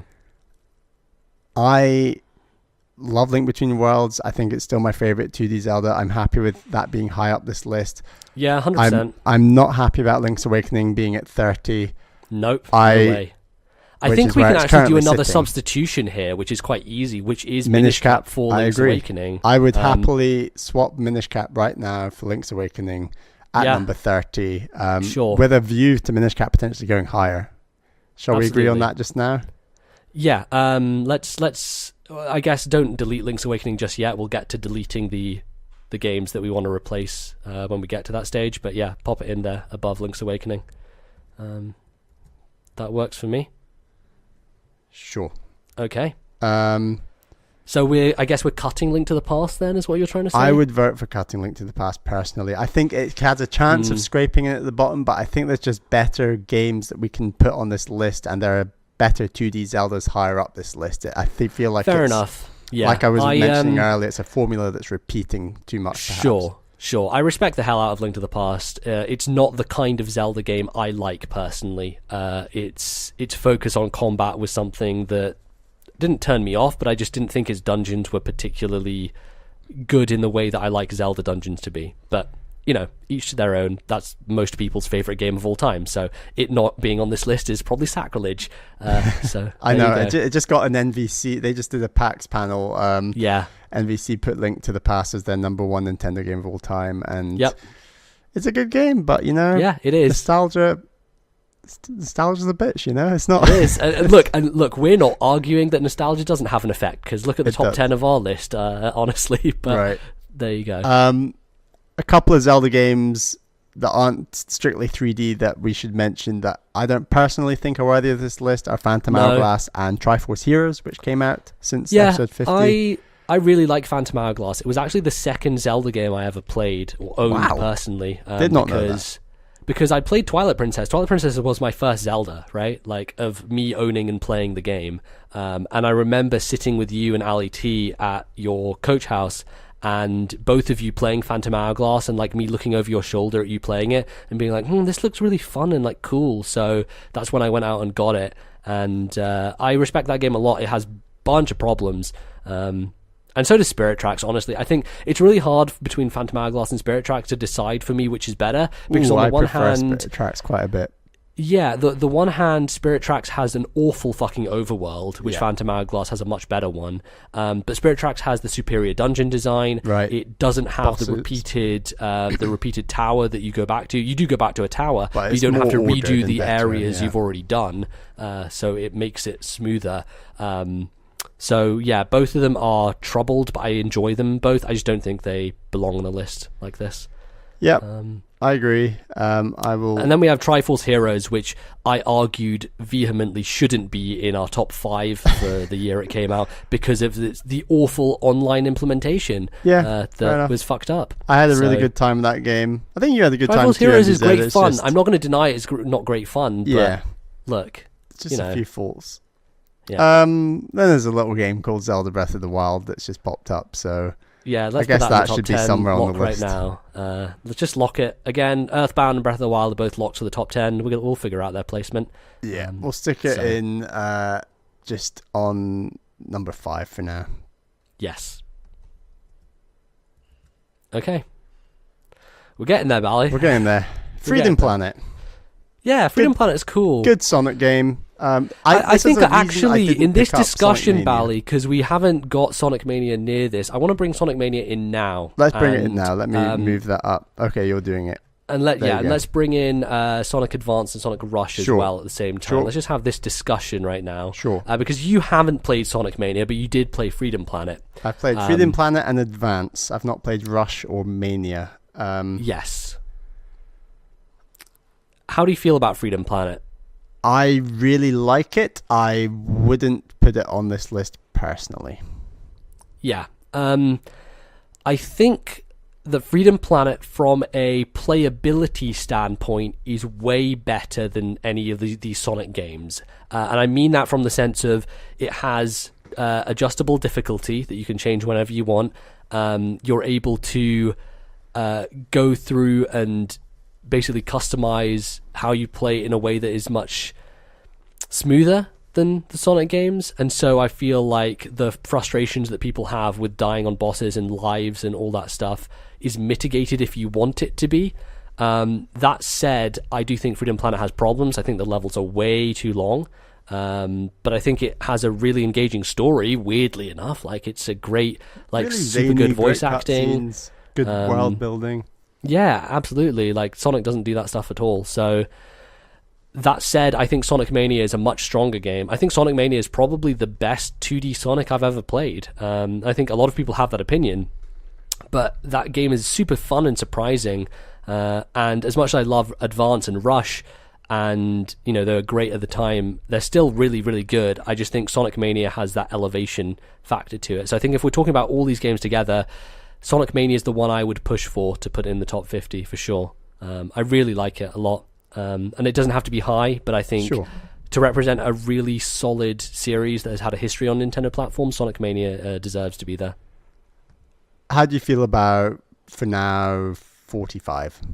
Sure, that sounds good to me. Let's just throw it there. Like I said, I've not played this game. I would have played it if I hadn't played Freedom Planet so soon, I think. Part of me was just really reluctant to just, jump straight in. Mm-hmm. But yeah, I do think I'll play Sonic Mania at some point. And yeah, that's all the other Sonic games turning red. Yeah. Okay. Super Meat Boy. Oh boy, Ballet, you're going to have to fight me for fucking hell on this one. Super Meat Boy has been on a Nintendo system now, so it's allowed, which means that I can go crazy. Neither of us have played it on a Nintendo system. No, but that doesn't necessarily matter. I've not played this game. MZ, you're a big advocate for it, and it is, of course, coming to Nintendo Switch shortly. We don't have an exact release date yet. Absolutely. I think this is top 20 for sure. So I think we should throw it around where Zero Mission is for now, and we can discuss later. But this is a top 20 game for me, and it's very, very important. And it basically invented a genre that is basically my favorite style of platformer. So I'd say it's pretty important. So yes. Okay. I've not got much to say on it. I appreciate how much people who love platformers respect this game, and I appreciate how much you respect this game, MZ. Yeah. And top 20 for now seems like a fair enough position. I will hopefully play this game when it comes out on Switch once we get that release date, and I will talk about it on the show.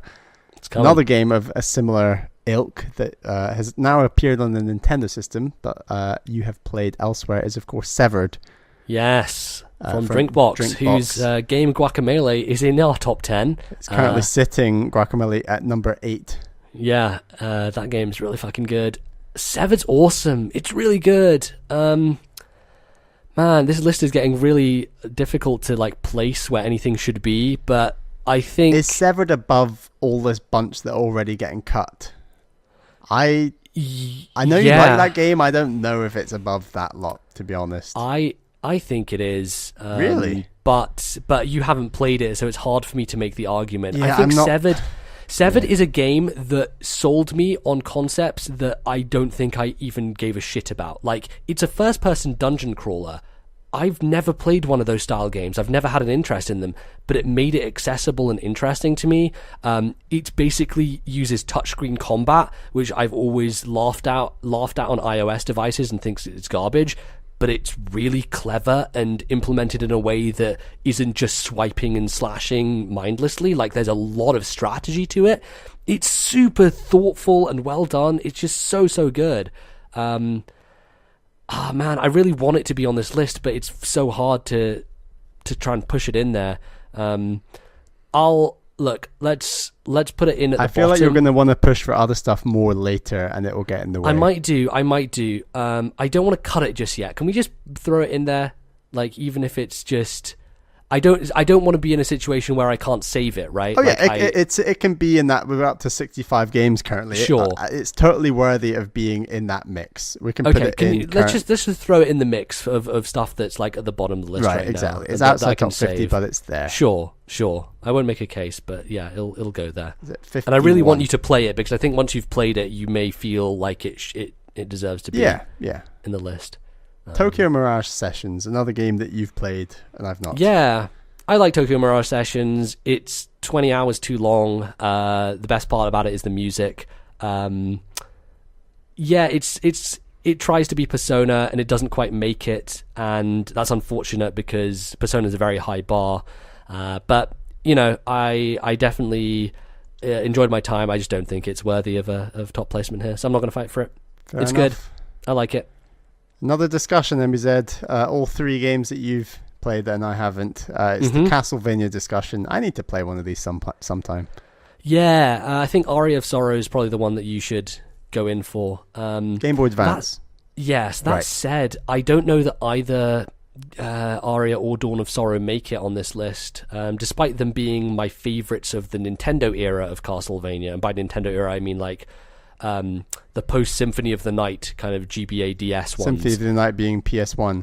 Yes. Right. If Symphony of the Night was on a Nintendo system, you bet your bottom dollar I would be fighting for that to be in the like top games here. But you're not feeling it for these 2. I really just don't feel as passionate about Aria or Dawn of Sorrow. What I do feel passionate about is the original Castlevania, which I think, despite its shortcomings, is such a fun game to bash your head against, right? On the Nintendo Entertainment System. Yes, the original NES game, which we often talk about you bashing your head against games to try and get through them. And Castlevania, I couldn't beat it without save states. It was a bridge too far. But man, did I enjoy just learning those levels and getting good at it and figuring stuff out and just memorizing the patterns and like shouting at the TV screen when I fucked up. Like there's a joy to the frustration there that I don't find often in games that frustrate me. And I think it still holds up as just a really enjoyable ride. Like Severed, I'm finding it hard to make a case for it to be in the top 50. It's not dead yet, but it's hanging in there outside the 50. How about that? Yeah, that works for me. Let's stick throw it in there. at 51. Yeah. Hour of Sorrow and Dawn of Sorrow, Turning Red. Yeah, they're both really good, and I think the GBA DS era had ups and downs. I think Circle of the Moon is not a great game. I think Harmony of Dissonance is too easy, but still fun. And these two are probably the peaks of the series, although I still have 2 more to play, so we shall see. Dragon Quest discussion. Yeah, so we have the last top 50 list. So number 9 was game. at number 50, and it is already sunk to number 67. Well, yeah, so Dragon Quest 9 clearly not making it back. It's quite dead. How are you feeling about these other two? So 7 and 8 are the two that came out on 3DS, both of which I beat, and I really like 7. It's weird. It's one of those games that most people hold as kind of a black sheep of the series. Like, it's way longer than most of the other Dragon Quests. It wasn't well received when it came out, but I think the 3DS version does a great job of fixing those problems. I like it a lot, but I don't think I want to argue for it. And I think for Dragon Quest 8, the thing that hit me is that game was talked about in such hushed tones as like, this game is one of the greatest RPGs ever made. And I get to it and it just didn't impress me. Honestly, I enjoyed it. I thought it had problems. And yeah, I don't know. Dragon Quest is a series that, as I've played more of them, I just figure out that they are basically the same game again and again. I think people realize that, but they're still fun to go through, and I enjoy seeing the different nuances and different characters. I don't think either of them, for me, can make it into this list, but I respect them both greatly. They're very good games. They're both fucking really long RPGs that no one has time to play, but I beat them somehow. So, there you go. Kirby Rainbow Curse. So this was obviously the Wii U game, and not version. I was going to say version of Canvas Curse, but well, I mean, it kind of is. Arguable, maybe. Canvas Curse currently slipped all the way down to 44. That might need a bit of pushing up later. Yeah, we'll figure that out. This game is great. I love it, but I just think Canvas Curse is a bit longer, harder, and a better game all around. Yeah, more well designed. Just everything apart from aesthetics, Canvas Curse does better. I think Rainbow Curse delivers on the promise of holy shit, this art style. Yeah, but my god, that art style. You can't look at it properly because it's only on the Wii U touchpad. So that's the compromise there as well, which sucks. It could totally muck around the bottom, but I don't really think it's worth it, just because Canvas Curse is the superior game, and like two games doing very similar things on the same list, I'm not a big fan of. So yeah, I agree. I say cut it. Yeah, let's cut it. I like it. It's not great, but yeah. 1-2 Switch. 1-2 Switch. You've played this, Bally. I enjoyed it earlier this year. I had a good time. For 3 hours, I guess? It is a fun time in a party atmosphere, as long as people are willing to make a tit of themselves. It's a good game. It's nowhere near top 50 on this list. This is just not the time and place for 1-2 Switch, I don't think. So nope. It's turning red for me. Yep. Ghost Trick. What is Ghost Trick, MBZ? I can't even remember. Ghost Trick is a game by Shu Takumi, who is the guy behind the Ace Attorney series. It's a DS game with kind of rotoscope art style, and it's a detective kind of, I guess, kind of point-and-click adventure where you're trying to figure out who murdered you. Like, you start off the game and you're a ghost, and you basically possess objects and figure out puzzles by doing so. And it's an interesting one because when people talked about it, they were like, holy shit, this is his greatest work, his magnum opus, like the best thing he's ever done. And honestly, it just kind of disappointed me. So I like Ghost Trick. I think it's good, but I don't rate it as highly as most people do. Which I guess kind of leads us into the Phoenix Wright / Layton discussion here. Because we've got currently 3 games. There's nothing, am I right? No. Phoenix Wright 3 is on the list, which is Trials and Tribulations. And since that time, I've thought about it, and I'm like, I think that if you're going to represent the Phoenix Wright series, I think that probably the best thing to do is to put the first game on there, because it doesn't require the baggage, right? Like, I don't think you can't put Phoenix Wright Trials and Tribulations on a list unless you assume that the person has played the first 2 games.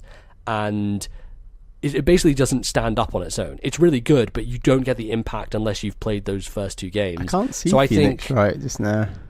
It's on there somewhere. There we go. It's currently at 28, down from 23. Yeah, so I think the original Phoenix Wright should be on this list instead of the third game. And I think I had this discussion with myself then, and I feel differently about it now. The only other wrinkle I throw in here is I think Layton versus Wright is a good way to kill 2 birds with 1 stone, because we currently don't have a Layton game on this list. I like that series, but I don't like any of the individual games enough to where I think they deserve to be in the top 50. So that's my only hesitation here, is whether I put Layton versus Wright in as well, or just the original Phoenix Wright. So we put in Phoenix Wright in instead of Phoenix Wright 3 for now, and then we can put Layton versus Wright outside the 50 but in the fight. Sure. Yeah, okay. That makes sense to me. Phoenix Wright is going to get swapped in directly for Phoenix Wright 3, which is currently sitting at... What number did I say?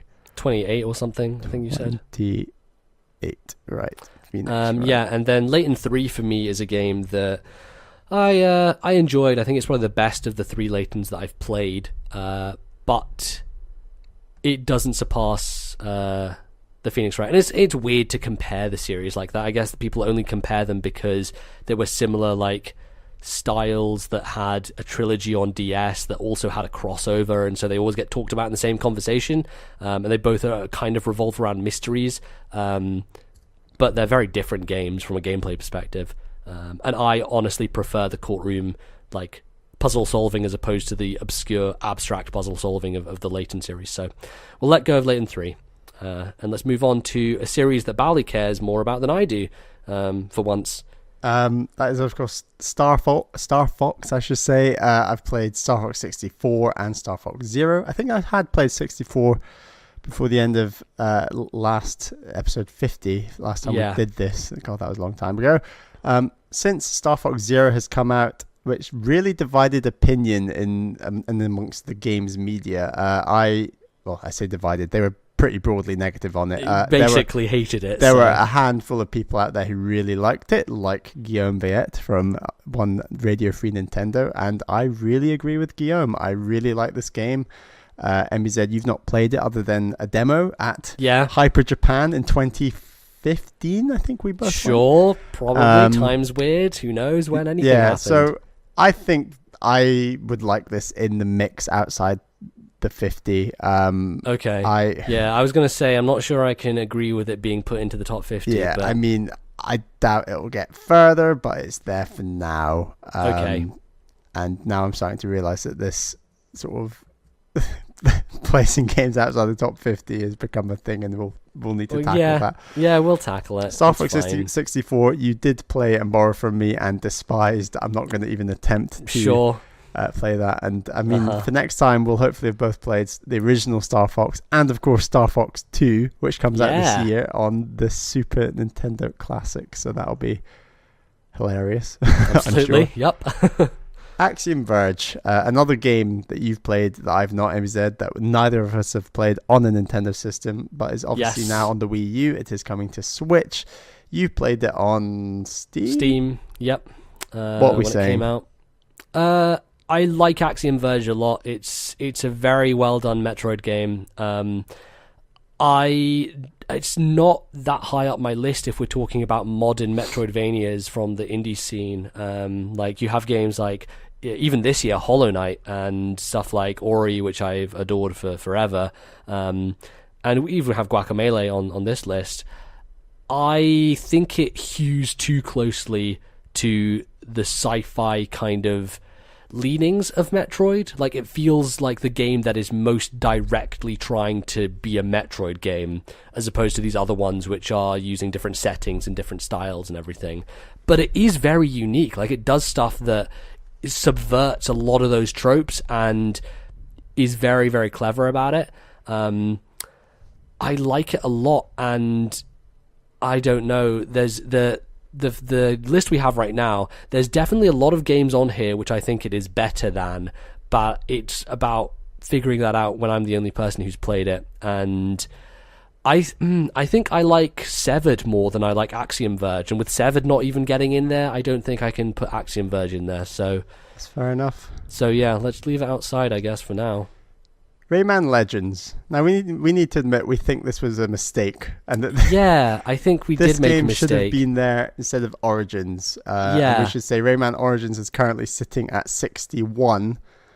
Oof, dropped all the way from 44. Well, yeah, sure. Brutal. Shall we swap them around and maybe fight for Rayman later? Yeah, that works for me. Right, we're going to swap Rayman Legends for Rayman Origins. And yeah, the interesting thing about Legends is that it has a lot of Origin stuff in it as well. So exactly. It's you the kind of get pack, so you don't need both. Mega Man X. Mega Man X is very good. This is Super Nintendo, right? So I'm going to have the ability to play this very shortly. Yes, this is on the SNES Classic as well. I think you'll enjoy it. It's an interesting way for them to bring Mega Man into the 16-bit era. And it has the same kind of difficulty level as the originals did, but with a lot more kind of flair and polish to it because of the 16-bit visual style. I don't know. I don't think I can push for it, honestly, because you haven't played it, and I like it a lot, but there's a lot of tough competition here. I don't think Mega Man X fits on our list 100%. So I'll say let's cut it, actually. I'm not even sure that I can push for it in the top. Darksiders War Mastered Edition. Is this number 1? This is the first game. This is a remastered version they actually put out this year on Wii U. It's a Wii U game that came out in 2017, Bally. After they put out Darksiders 2 on Wii U. Yes. Bizarre. So yes. Is this anywhere? Is this within shouting of any of this? No, not at all. I finished it on Steam, this version of it, the War Master Edition, and I don't think it rates in even my top 10 for this year. So no, it's fine. It's a good game. There's definitely cool things about it, but it doesn't do anything for me. Advance Wars 2. It's always awkward when you're arguing for a game to be really high up the list that the other person hasn't played. Yep. But I really do believe in this game. Obviously, you haven't played it. I prefer this to the first one. I think we're both going to have a joint discussion on the first game later. I think you should do with this game, seeing as the way we've talked about it so far? I think you should put it right next to Fire Emblem Fates Conquest. I think that's fair enough, yeah. What number is that currently at? It's around 16 right now as Conquest, so put it there, and we can discuss further when we get to it. Perfect. We will discuss that later. It's on the list. Okay. Next game, Mario Kart 8. I had an awakening within my soul, MBZ. Okay. I fought very hard. There were 3 Mario Kart games in the mix last time. 7? Yes. 8 and Double Dash last time. I spent all my credits fighting for Double Dash. Yes. It has obviously already sunk way out of the top 50. You can save it if you want. I don't want to fight for Double Dash anymore because I've come to the realization that 8 is easily my favorite Mario Kart above it. I think Double Dash is becoming more nostalgia for me, and it is, yeah, 100% is. And I never knew why you fought for it so hard. Because for me, Double Dash was always a good game, but I never thought it ever controlled that well. It never, I think the cool thing about Double Dash was some of those courses are some of the best courses they've done. I really like a lot of the ones they introduced there, but aside from that, it doesn't rate for me personally. And that's fair enough, and I'm not fighting for it anymore. I've come to the realization, but 8 needs to be on this list for me. I really do rate it as the ultimate Mario Kart game at this point in time. Obviously, the deluxe version on Switch is probably way better than the one we're both used to, and we've debated long and hard about where the series is going next on the podcast. But for now, 8's the best game, in my opinion. I know you've got a real soft spot for 7, but I really think either 8's the only game on this list, or 7 and 8 are on this list, because I really don't think that 8 should be below 7, personally. I don't think we can have both of them on this list. That doesn't make sense to me. And I agree. What I want to figure out is, when did we do this list? Was it before the DLC had come out for Mario Kart 8? Potentially. I can't actually remember. We should reference the date at which we did do episode 50. Yeah, I don't know if that had come about, but I think I very much softened on Mario Kart 8 and my disdain for it. I still think that it has horrible item balance that is just straight up fucking garbage. Yeah. And it's the worst in the series, and I have no idea how they fucked it up that bad. I think I've gotten used to the controls. That's a thing that, over time, I don't think they're as bad. They're fine. They do a great job. That's solid. I think the thing that elevates it is, honestly, the DLC, which was just world-class. Like, it's probably the best DLC that's ever been released for a game outside of, for me, the expansions for Witcher 3. Like, that's the only thing that comes close in my mind. It just added so much, and it basically made it so that the series felt like it could go in a big, bold direction next time, which obviously it can't right now because of the situation with the Switch. Who knows?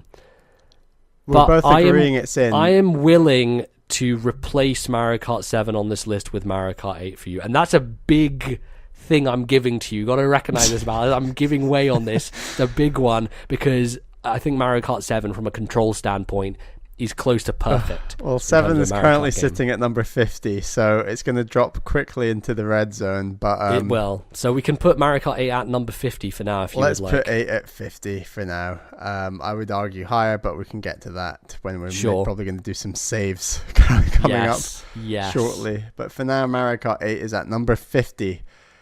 On to another Bali series with the Donkey Kong Country games. Yeah.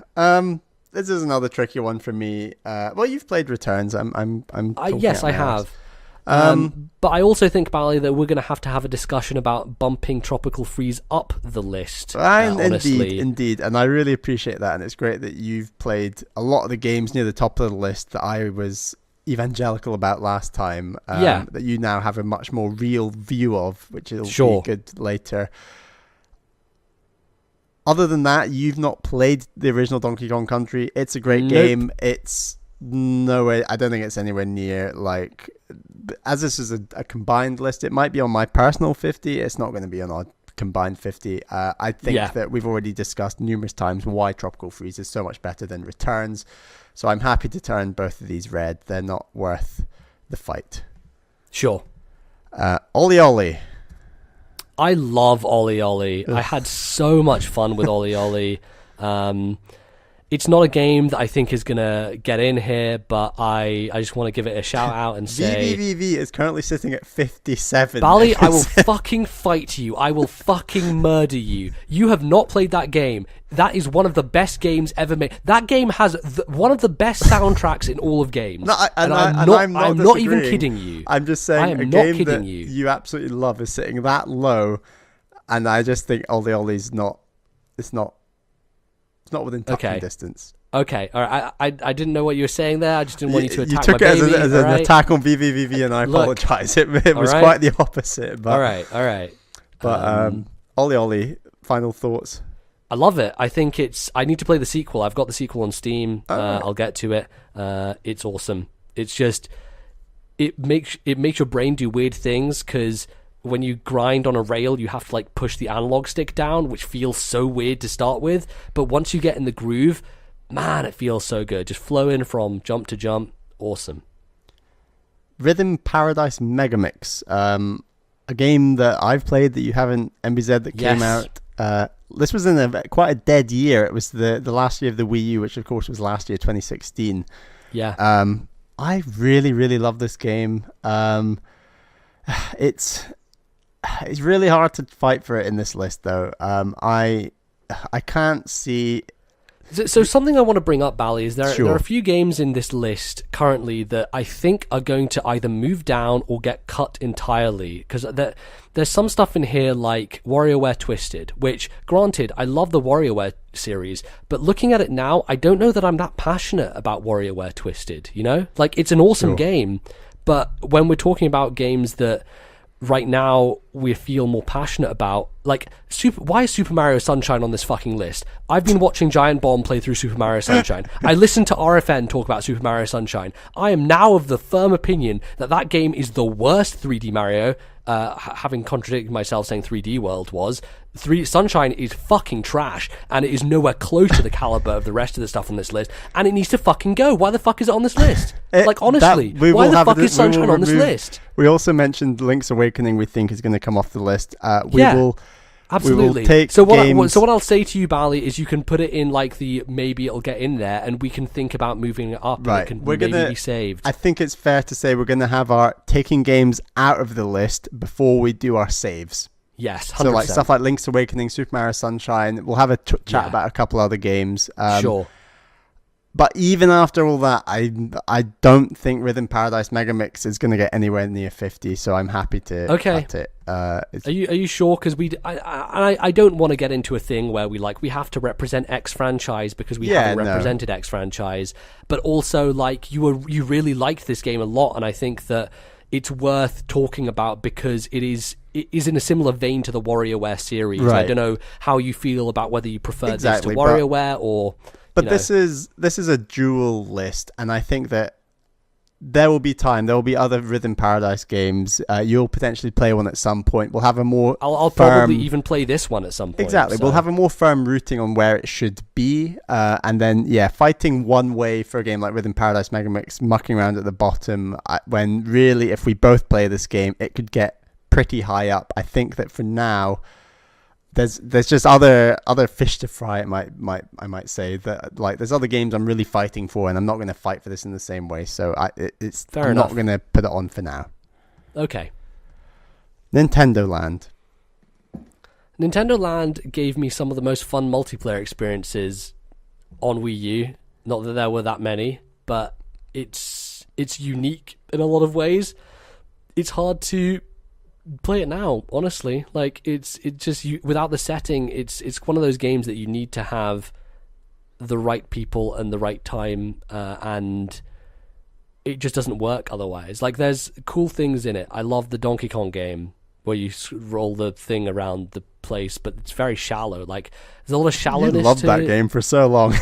I probably dumped like 6-7 hours because nothing else launched with the Wii U. Exactly, the Wii U was constantly me just doing that. Too. So. Yeah, I don't know. It's not. There's a lot of games getting cut that are a lot better than Nintendo Land. Yes, that I think we can both agree with, and we're at that stage where we're realizing how long that list of great games is that is getting cut. Yeah, and we're thinking, man, difficult. You have to be really hot shit to get on this list now. So yes. And I'll echo that with the next game, WarioWare Inc. Mega Micro Games. We just talked about potentially removing Twisted. If that's not getting on the list, this certainly isn't. Yeah, so I can definitely not. Turn that red. As much as I love that game. Star Wars Rogue Squadron 3 Rebel Strike, a game I love. You've not played, MBZ. It's not worth fighting for. No. It's gonna go red, and I think I can echo the same sentiment with Assassin's Creed 4. A game you've not played. There are far better open world games on this list, let's just say. One in particular, maybe. A new game, MBZ, that you've played. Yeah. The media are talking about a ton at the moment. Mario plus Rabbids Kingdom Battle. This is a tricky one. It's really hard because I haven't actually finished it. But I really love what I've played so far. I think it's super good. Like, it feels very different and also very familiar. Like, it takes a lot of the things I like about strategy games, but adds a whole bunch of elements. Like, all the movement stuff is so cool. It's just really, it's great. I enjoy it a lot. I think that we can put it in consideration. I don't want to cut it because I think it's a great example of Nintendo working with a third party to create something that is of Nintendo-like quality. And I think we can also draw a comparison, as I think we did last time on the last episode, to Minish Cap, which is also on this list. And it's so fresh and different and new. And I think that's what strikes me most about it, is it's just surprising. And not just in the strategy way, but like, there have been cutscenes and characters, and even there's just moments in that game that are really funny and surprising and just make me feel good. So I want to put it in consideration. It's in there. We will Okay. have a discussion. 3 games left, MBZ. Snipper Yes. clips. It's great fun. I had a great time with Caroline playing that earlier this year. You've not played MBZ. No. It's nowhere near the top 50, I don't think. It's a great game. Okay. It might appear in top 5 games of the year discussions for sure, but it's not quite making top 50 all time. Excite Truck. I love Excite Truck. Oh, geez, Excite really? Truck is top 3 Wii games for me, probably. Are you serious? Yeah. Well, okay, Top maybe not. 3? When I when I say top 3 Wii games, I like discount things like the Galaxy and the Zelda. Like I'm not thinking about like the cream of the crop series when I'm talking about top 3 Wii games. Okay. I'm talking about like, Frighten hey, me. these are like unique games on the Wii that were not done on another system, right? Like, I think it has cachet for me because it's the one racing game at the time that I could beat you at. And the thing I love about it is That makes it number you 1. can mate. you can win a race by not actually winning a race. Like there were so many times where you beat me in the race part, but I won because I got more points. And And I I'd was be like, fuck yes. And he said, why do you drift differently to me? How come you did that? And you'd still win even though I won. And I was I was being penalized for my driving style is what it felt basically, like. I was basically. faster, but that didn't matter because you had this tricky driving style that got you lots of points and bizarre. Look, it's not top 50 of all time. I love Excite Truck. I just wanted to say that, all right? I just want to throw it out there. It's an awesome game. Finally, Wii Sports. This is the hardest one, I think. The hardest till last. Yeah. I played a lot of Wii Sports and I still think it's a really good game. I don't know. It could scrape in. There's also the consideration of the Wii U version, which actually has online, that neither of us actually played. Well, we or downloaded bought. the demo and had a good time. Yeah. There's a whole little video series, if you remember. That Yeah, was we fun. did a video series, which was Definitely great. check that out. Let's put it in consideration. I don't think we can push it into the top 50, but let's Fair throw enough. It on We there. are. It's in consideration. Okay. Well, we made it. Yes. So Step how many 1. games do we have on the list then, Bally, at the current moment? 73. Okay.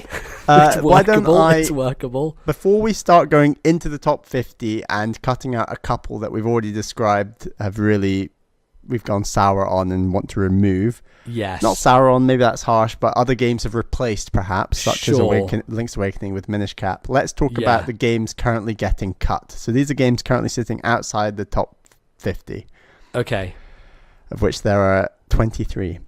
Mm-hmm. Wii Sports, Mario plus Rabbids Kingdom Battle, Mario Kart 7, Animal Crossing Wild World, Star Fox Zero, Leighton vs. Wright, Severed, Castlevania, VVVVVV, Xenoblade Chronicles X, Super Monkey Ball 2, Metroid Prime 2, Echoes, Pilot Wings Resort, Soul Calibur 2, Rayman Legends, Box Boy, Captain Toad, Treasure Tracker, F-Zero Maximum Velocity, Prince of Persia, Sands of Time, Mario Kart Double Dash, Bit Trip Runner 2, Gunman Clive 1 and 2, and Dragon Quest 9. Okay. So I vote we now go to the list, talking from 50 to 1, just making sure that those games, there's nothing standing out that we need to cut. So straight away, can we cut Link's Awakening and Super Mario Sunshine? Yes, please. I'm thanking you for agreeing with me that we should get the fuck rid of Super Mario Sunshine.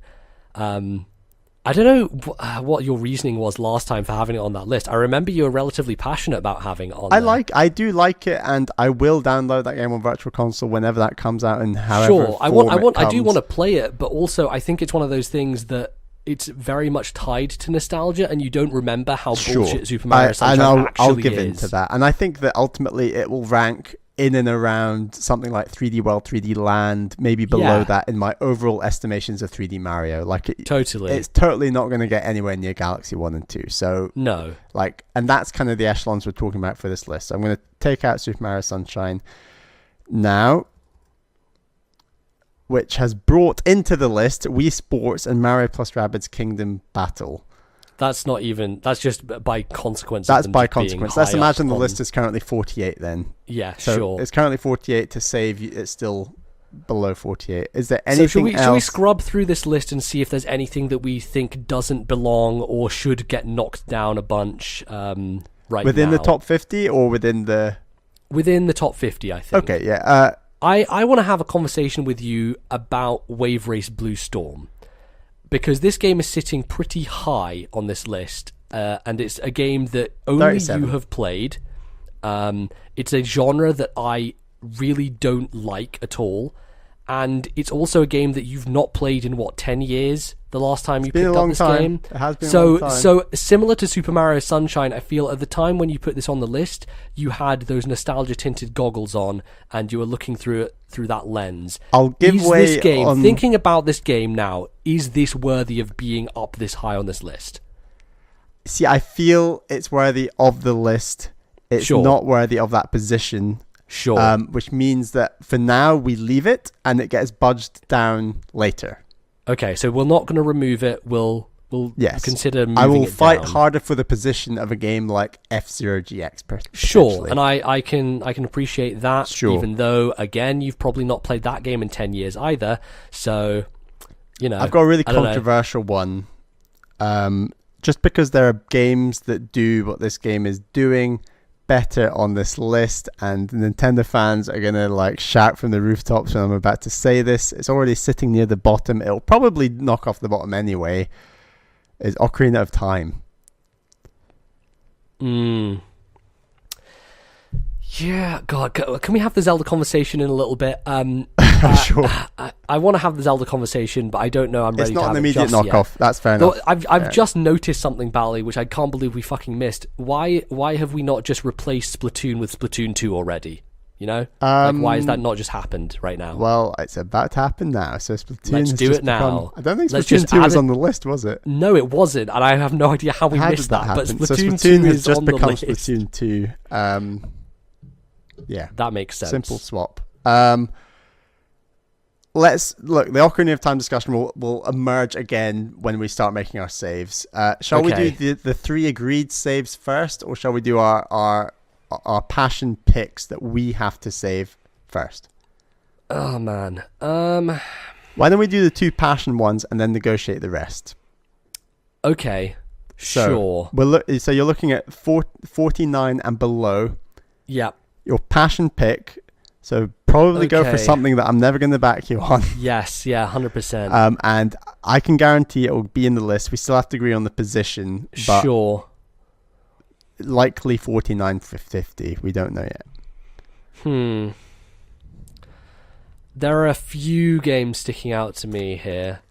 My immediate gut, looking at these games ready to get cut, is that you're going to be fighting for saving a lot more of these than I am.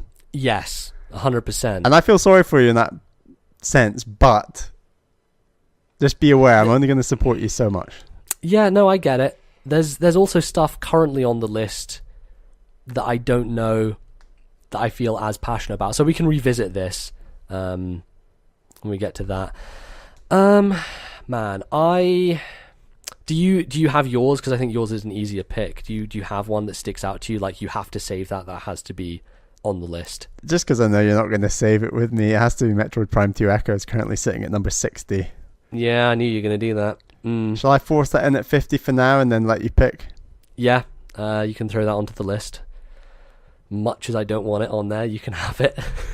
I'll let you have it. So a few that are jumping in my mind right now are Severed, Xenoblade Chronicles X, Castlevania, and VVVVVV. All very different games. Can we make a bunch red just now, just to narrow it down a bit? How about that? Yeah, how about that? How about we kill a bunch? I think we can safely kill Dragon Quest 9, Gum and Clive 1 and 2. We can safely kill Mario Kart Double Dash, Prince of Persia Sands of Time, F-Zero Maximum Velocity. All of those can be murdered. The one I think we can't murder in that bottom section is Bit Trip Runner 2, because I still really love Bit Trip Runner 2. That's a very good game. We can discuss that maybe. But I will say, yes, those 5 games... what am I keeping? I'm keeping Bit Trip Runner 2. Yes. I'm killing Prince of Persia, F-Zero, You can kill Captain Prince of Persia, Toad, you can Box kill Boy. F-Zero Maximum Velocity. No, don't go that high. No. Captain Toad and Box Boy we can leave. I'm getting trigger happy. Don't There do we go. that.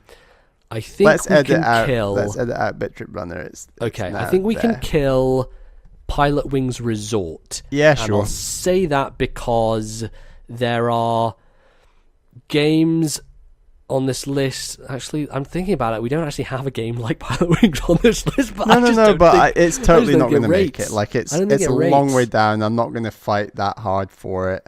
Yeah. I can push other stuff above Pilot Wings. I also think we can just kill Super Monkey Ball 2, because as much as I love Monkey Ball, I never actually beat that game, and a lot of the late levels are very bullshit. I love Monkey Ball, but also I'm not feeling that passionate about it right now. It's not it's not top 50. I can kick it off. It was 41. It's now out. There's a couple of big numbers here. Okay, I can also see us letting go of... I'm trying to think of ones that only me or you have a stake in. I can let go of latent verse rate, I think. Right. I really like that game. I think it does a great job of representing both series. But, yeah, given what else we have here, I don't think I can go with you.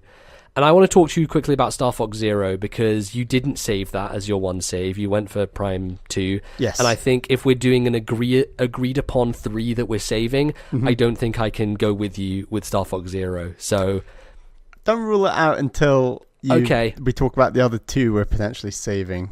Okay. I think I would like to take as a guaranteed locked in save... Oh, man. I think I want to take Xenoblade Chronicles X. I think I want to take it. And I think this is similar to you with Metro Prime 2. Can we put it in at 49 for now? Yep, let's throw it in there. And that means I'm going to lose my sweet baby boy, VVVVVV. But the reason that I feel comfortable doing that is that Super Meat Boy now exists on this list. And much as I love VVVVVV, it is a very similar type of game, and previously Nintendo platforms didn't have that type of game, so I had to represent it somehow. Yeah, I get that. In one of my favorite let's games. make VVVV red. Yeah. There's still a lot of games left. There is, but I think we can make some short work. So we're going to save 3 potentially out of Yeah. Wii Sports, Mario plus Rabbids Kingdom Battle, Mario Kart 7, Animal Crossing Wild World, Star Fox Zero, Severed, Castlevania, Soul Calibur 2, Rayman Legends, Box Boy, Captain Toad Treasure Tracker, and Bit Trip Runner 2. We should get rid of Rayman Legends. We already did. Sorry, I'm getting confused here. No. Rayman Legends is staying for now. I actually think we should have the discussion about putting Rayman Legends on the list. Jeez, I Don't you? was getting completely confused. I thought we'd swapped Origins and Legends, and that Origins was down there, but it was actually Legends, and that's just because it slid all the way down. Yes, it slid all the way down. That's what I'm saying. Wow. I think we should. So should we have need a to conversation mutually about. agree. I think right now the mutual agreements are number 1, Bit Trip Runner 2, number 2, Rayman Legends, and number 3, Animal Crossing Wild World. I could back that. I think that's a really good the other one that I want to put in there is Box Boy, and so I think our main point of contention is whether we keep Bit Trip Runner 2 or whether we keep Rayman Legends.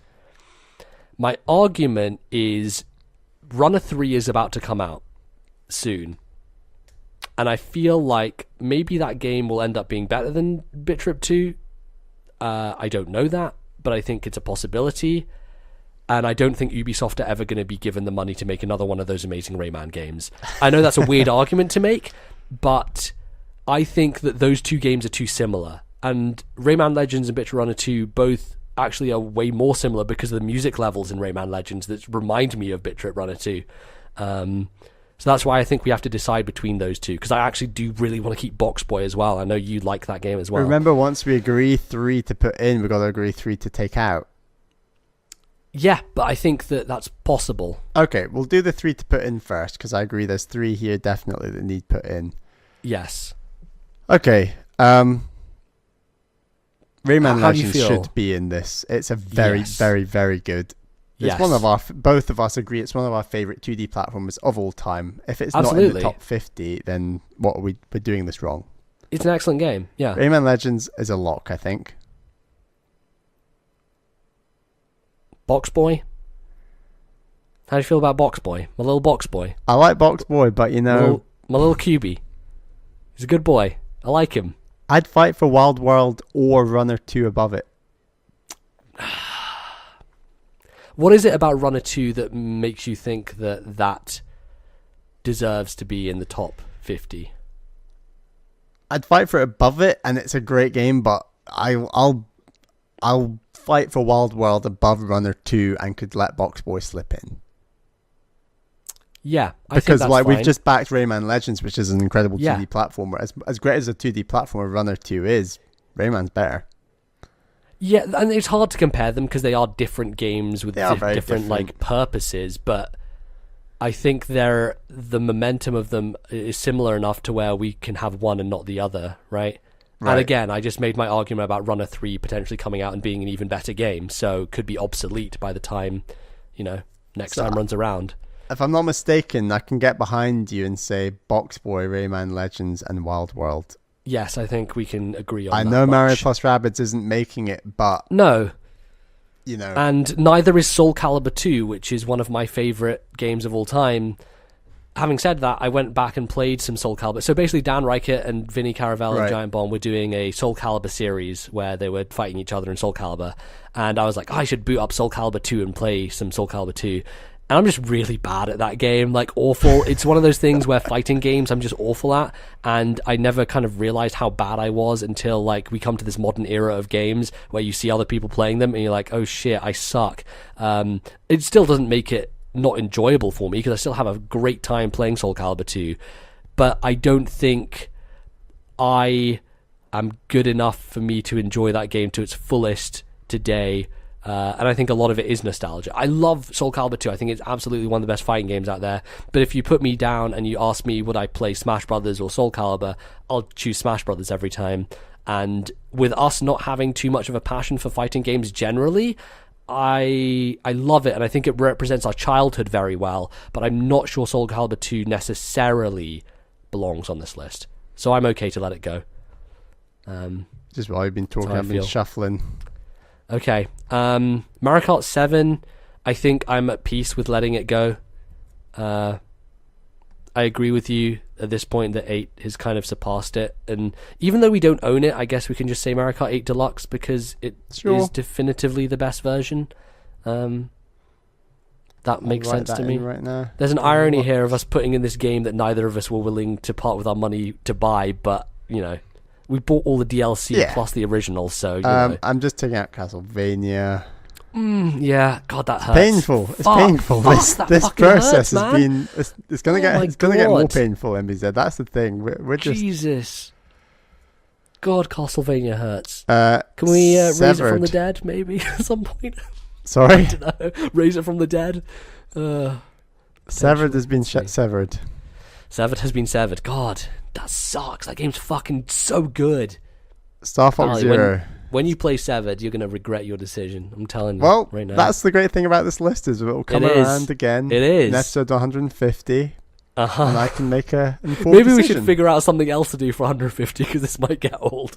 But we'll see.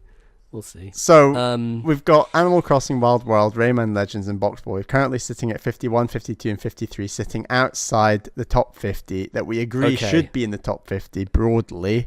Yeah. We're going to have to root out 3 games, or we have to back down on one of those, or 2, or even all 3 of those 3 games. We need to decide.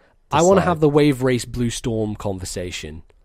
Because Wave Race Blue Storm is a game that we don't both agree on, and we have agreed that you have nostalgia tinted goggles. I'll take it out if you take out Ocarina of Time. That also gets 2 games out of the list entirely, and we're almost there. That's a fair trade. Because you back Ocarina of Time a lot more than me, and yeah, and now you've played it.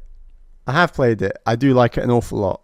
But 3D Zeldas, and I'm also looking at Twilight Princess, and I'm wondering whether Twilight Princess actually belongs on this list. I'm thinking, big bold moves.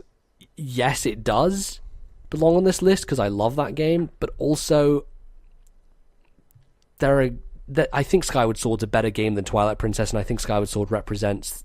I would be very uncomfortable Zelda with Ocarina and Twilight Princess getting cut on this list with Skyward Sword sitting in there. Why? Because both of those are better games than Skyward Sword. You are so 100% wrong. I am not in every wrong. sense of the word. So 100% wrong. I am also in agreement with the vast majority of Zelda fans. What about Ocarina and Twilight Princess is better than Skyward Sword? A world to explore and let me break that down villages to explore. Let me break that down for you.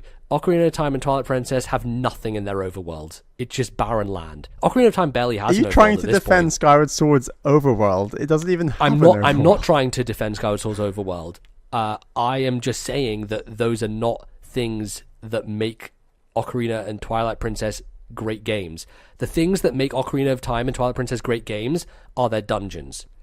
And Skyward Sword definitively has the best 3D dungeons in the series. Zelda's about more than games. Just dungeons, otherwise Wind Waker wouldn't be so high on this list. Like, it has to be about world building, towns, NPCs, everything together. And when you include all those factors together, Ocarina and Twilight Princess, I'm not going to even try and defend Ocarina. I prefer Twilight Princess to Ocarina. I don't think Ocarina has very memorable NPCs outside of Sheik. I'll not defend it. And the sages, but I will defend somewhat. Twilight Princess. Sages for sure. Twilight Princess, I think, is the weak one, though. I think Twilight Princess, in terms of that other stuff, is weaker.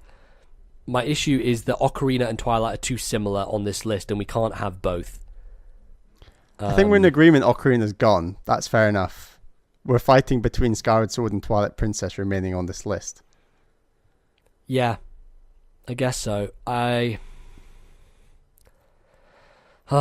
of Time is a very, very good game. It's also outdated in terms of the kind of structure. It is outdated by both Twilight Princess and Skyward Sword. I don't know, because a lot of people would Sword. argue that there's way too much fluff in both Skyward Sword and Twilight Princess, right? Like, Ocarina of Time is kind of a straight shot when you think about it. Has a lot more fluff than Twilight Princess. Are you fucking kidding me? Twilight Princess has the 3 goddamn tier retrieval things. It also has, like, going through a bunch of extra areas that are tangential to, like, getting to the dungeons that are a pain in the ass, like the fucking snowboarding segment. Like, fuck that thing. I love Twilight Princess, but fuck that snowboarding segment, and fuck, like, all the different, like, going around, and I don't know. Twilight Princess feels like you're actually in a world, whereas Skyward Sword feels like you're going through levels. Yes, that's true, but they're very good levels. They are very good levels, and I know that you're a mechanics driven above most other things gamer, and Absolutely. It's understandable that mechanically Skyward Sword is actually a really interesting take on Zelda, both with the motion controls and the way those dungeons are designed. I completely agree that they are some of the strongest dungeons in Zelda, but I don't view Zelda on purely mechanics of its dungeons, and I just see Twilight Princess as it's an overall package. Is just an improvement of Ocarina of Time, which was so popular for so numerous famous reasons, and it did Ocarina of Time better and darker. And I do enjoy the Twilight Princess plot. I think that it also has some very strong dungeons, although I will agree with you that Skyward Sword perhaps has better dungeons than Twilight Princess. Twilight Princess has dungeons that feel more earthy, based in a world with a village and towns and things around them, even though I don't think their towns are as strong as Wind Waker. And we're ultimately debating Zeldas down the list here, when we obviously know that Wind Waker and Breath of the Wild are much higher up. Yeah, so sure. I think we're almost at a standoff. I'm uncomfortable with Skyward Sword on the list, but equally, I'm not prepared to see Twilight Princess taken off the list and Skyward Sword remain. I think we're in agreement that Ocarina isn't quite cutting the mustard. But I can't... And I also think for both of us personally, Ocarina means the least to both of us. It does mean the least. It's not like it was our first 3D Zelda. It's not like... We had played a lot of Zeldas before we reached Ocarina, and we did the 3D remake, and... Well, at least I did. And ultimately, this is a list about us. This is a list about us, exactly. And the Zelda games that matter the most to us are at the top of this list, and that's what's important. Skyward Sword and Twilight Princess are neither of our favorite well, they are our favorite games of all time, but they're not as close to our hearts as the other Zeldas on this list. Okay, let's kill Ocarina of Time. Right. So it's gonna get killed. And basically everything's gonna budge up one. Yeah. I'm comfortable with Wild World being at number 50 at the moment. Being cool. the one that's on the list. Now we're trying to get in Box Boy and Rayman Legends. Yeah, and again, that Wave Race Blue Storm discussion, can we go back to that? Because that's something that I think we need to hash out. I'll stick to my word and say, if you get rid of Ocarina, I'll get rid of Blue Wave Race. Okay, so let's get rid of it then. Ocarina, so Wave Race is out. They're all going to budge up one more. Yep, so Let me just add Wave Race to the pile of the dead at the bottom. Yes, absolutely. That deserves to go there. And now we're trying to agree on one more game to get Should Box Boy get on this list is my question to you. And I'm looking at this list, there's a game that I think you have soured on. Yes. Not because the game is bad, but because you just played a worse version of it afterwards, and now you're like, well, the series, I don't like it anymore. Oh, right, okay, yes. No, and I thought you were going to talk about Luigi's Mansion 2, but you were referring to Trine 2, and... I'm referring to Trine 2, yeah. Right. Trine 2 is on the list. It's going to be on the list. It just might be a bit lower than last time. I don't think it's... Sure. I don't think it's up for debate to be off the list, and we can have that debate later. I thought you were referring to Luigi's Mansion 2 because Caroline played a lot of that game recently, and she was really coming up against the lives issue. Well, it's not even a lives issue. It's just the fact you die and you go all the way back to the start of the level. That is like a huge problem, and the game's not overly challenging. So, well, at least for us, perhaps. And then when we played to the latter levels, when we were dying more, it was very frustrating. She just met that barrier quite early on, even in the first mansion, and I just thought that's really bad. So I really like Luigi's Mansion 2 though. I just think it's such a unique game. Like amongst Nintendo's catalog, there's nothing quite like it out there. It's really special. Like, and I think the 3D lends it a lot. It just has a great sense of character about it. It does so many things that I love. It just has a lot of faults that drag it down somewhat. The proposal I was going to make is that neither of us feel that passionately about WarioWare Twisted, whereas I think both of us really love Box Boy. Like, find Box Boy a fantastic game that should be represented. And I know that would mean there would be no WarioWare on the list. But honestly, I've hardly played WarioWare Twisted. I played it for a few hours, and I think it's great. It's got some really good stuff in there. Amazing, like, extras, like the toy stuff on the side is really cool. But I don't feel passionately about it, you know? And that's where I'm coming down, is like, I don't have the drive to argue behind WarioWare Twisted, especially where it is on the list right now. It's going to come down from there. So... Yes. We also don't have any game on the list that's like WarioWare. Yeah. Equally, we don't have a game on the list that's like Box Boy, really. No, we don't. We don't have any puzzlers. Well, trying. It's a different kind of thing. Quite distinct from Box Boy, though, you're right. Yeah. This is tough. I do prefer WarioWare Twisted over Box Boy, personally. Really? How much have you played WarioWare Twisted, honestly? Honestly, 6 And how much hours. do you remember of WarioWare Twisted? Quite a bit. What's difficult is that you have to play it on a Game Boy Advance SP, and it's probably the only game on this entire list that you have to play on a Game Boy Advance. As in, like, you can't download it anywhere or anything, so... Maybe it did come out on Virtual Console. I don't think it ever did, because of the sensing technology. Right.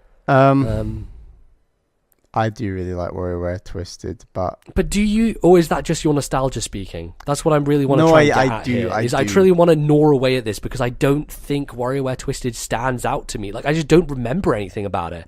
Like, it's not memorable. And granted, WarioWare games kind of blend together at some point because they all use the similar kind of art style and system of games. Like, I like a lot of the WarioWare games. I like Touched. I like the original Micro Mini games. I like the remake on GameCube a lot. I like Twisted. I like all 4 of those games like a ton. And when we were originally making this list, out of those 4, it was Twisted that you really liked the most out of those 4.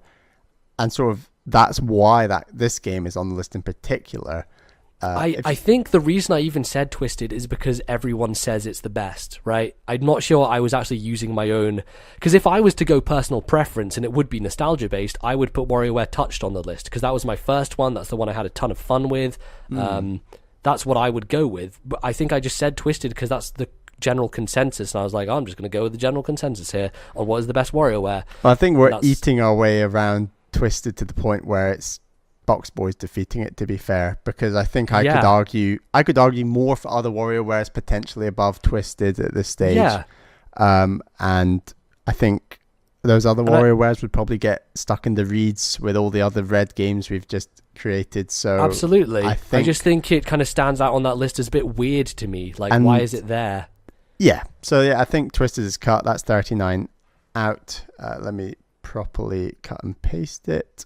All right, well, we have a list of 50, so I guess it's time to start shuffling things about and figuring out some renewed placements. So is there anywhere in this list you would like to start, Bally? Should we just go bottom to top? Sure. So I mean, I'm pretty happy 50 with to 40 right now. Go ahead. Let's just look at 50 to 40 right now. Sure. So Box Boy is at number 50. Sure. I'm happy with that. I think that's fine. I think Rayman Legends should be considerably further up the list. Okay. Now, when we're talking about how high, I'd go as high as 30. All right. I think that Wario Land Shake Dimension I like more than Rayman Legends. Fair enough. So I don't know that I would put it above that, and that's currently at 31. Why don't we go Rayman Legends at 30 with the intention that Wario Land potentially goes higher than that, because I've played it now, so it might even go higher. Okay. Sure. Let's do that for now. I do like Rayman Legends a lot. I don't know if it should be that high, but sure. And it'll keep bumping down as other stuff gets higher, remember? Yeah, that makes sense. Okay, so I'll put Rayman Legends. I'm pretty happy with Animal Crossing at 49. Yeah, I think Animal Crossing 49 makes sense. Metro Prime 2 stays there, that's fine, yeah. I know that's not moving, so... Sonic Mania is interesting. I don't know how high I really want that to go, or whether it needs to go that high, but I think maybe Luigi's Mansion 2 is one that we can drop a little bit. Right. I want to keep it in the list, but I do want to maybe drop it down. I think drop it down to 49. Really? That low? For me personally, I mean, would you want 47, 46? I think it should be below Codename Steam or above Codename Steam is where I'm coming down on it right now. I'd say below, just because I do have a sour taste in my mouth about Luigi at the moment. Okay, sure. Let's put him below Codename Steam, Luigi's Mansion 2. I think both of those games have problems, but I like both of them. I think they both deserve to be kind of around this place in the list. I would personally like Codename Steam higher, but it's hard for me to push that without you having played it. So sure. So we'll leave it there. I think Harvest Moon, we're feeling it at 42. I think that's quite good for it. That's quite good. I think Canvas Curse is maybe a little high. Maybe I think Twilight Princess is high. Curse. Yeah, sure. Both Twilight Princess and Canvas Curse, I think we can maybe drop down a couple spots. Should we do Canvas Curse?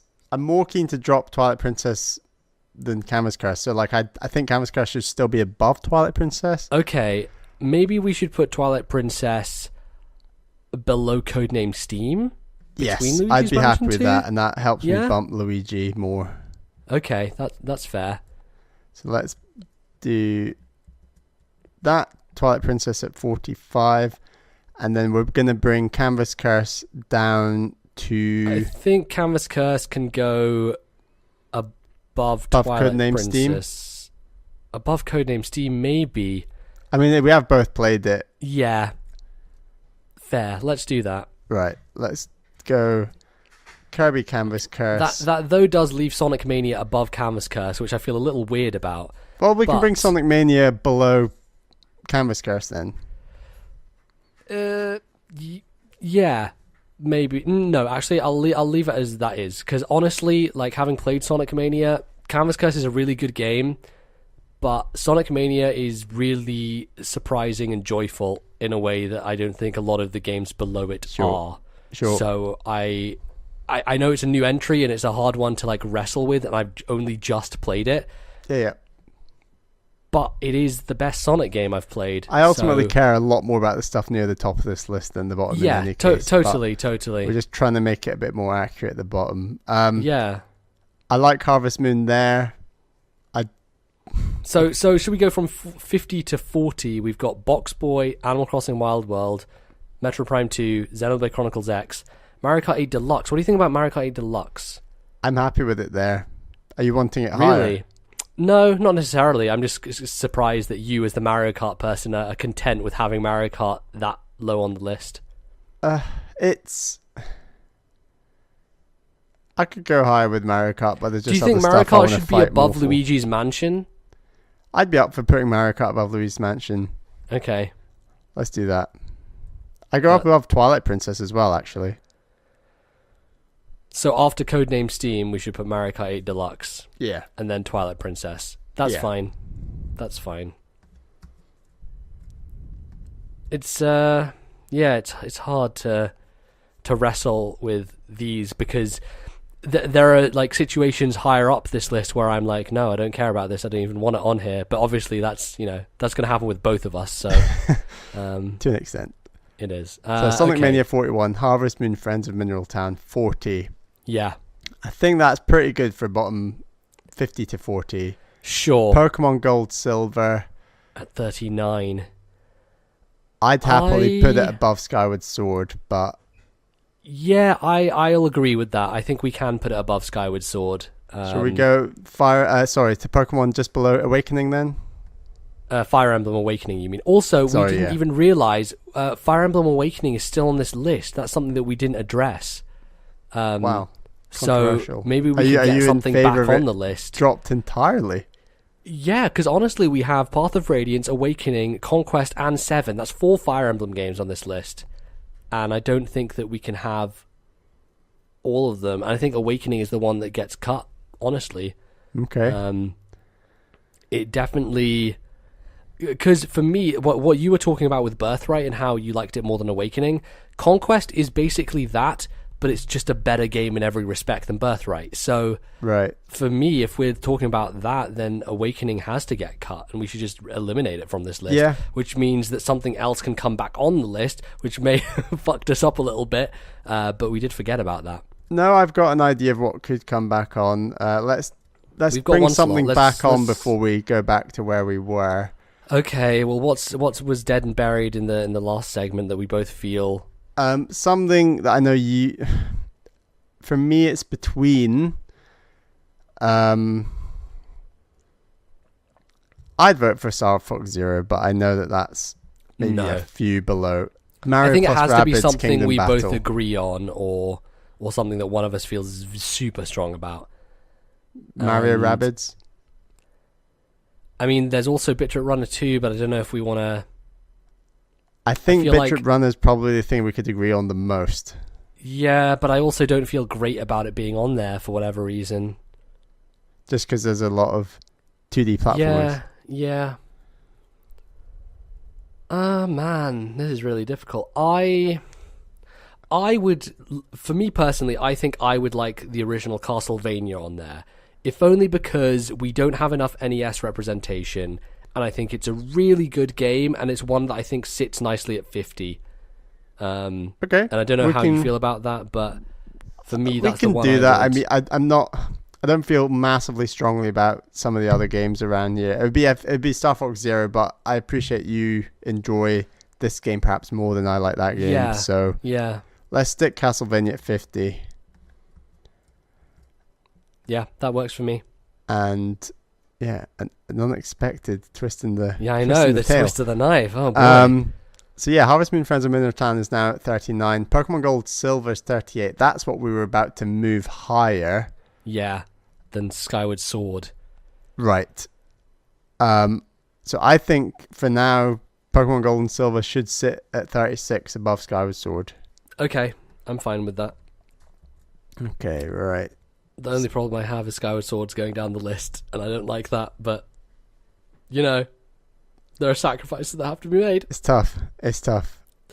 Fire Emblem Path of Radiance at 35. I think that's fine there, honestly. Okay. I love that game. I think it's excellent.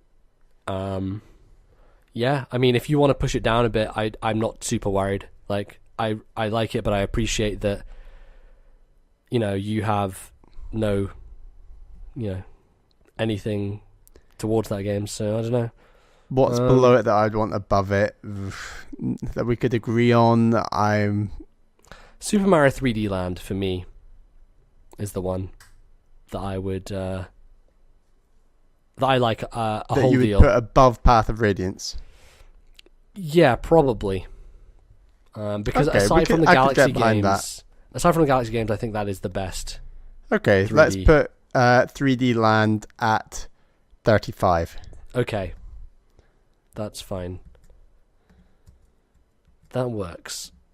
All right. Minish Cap at 34.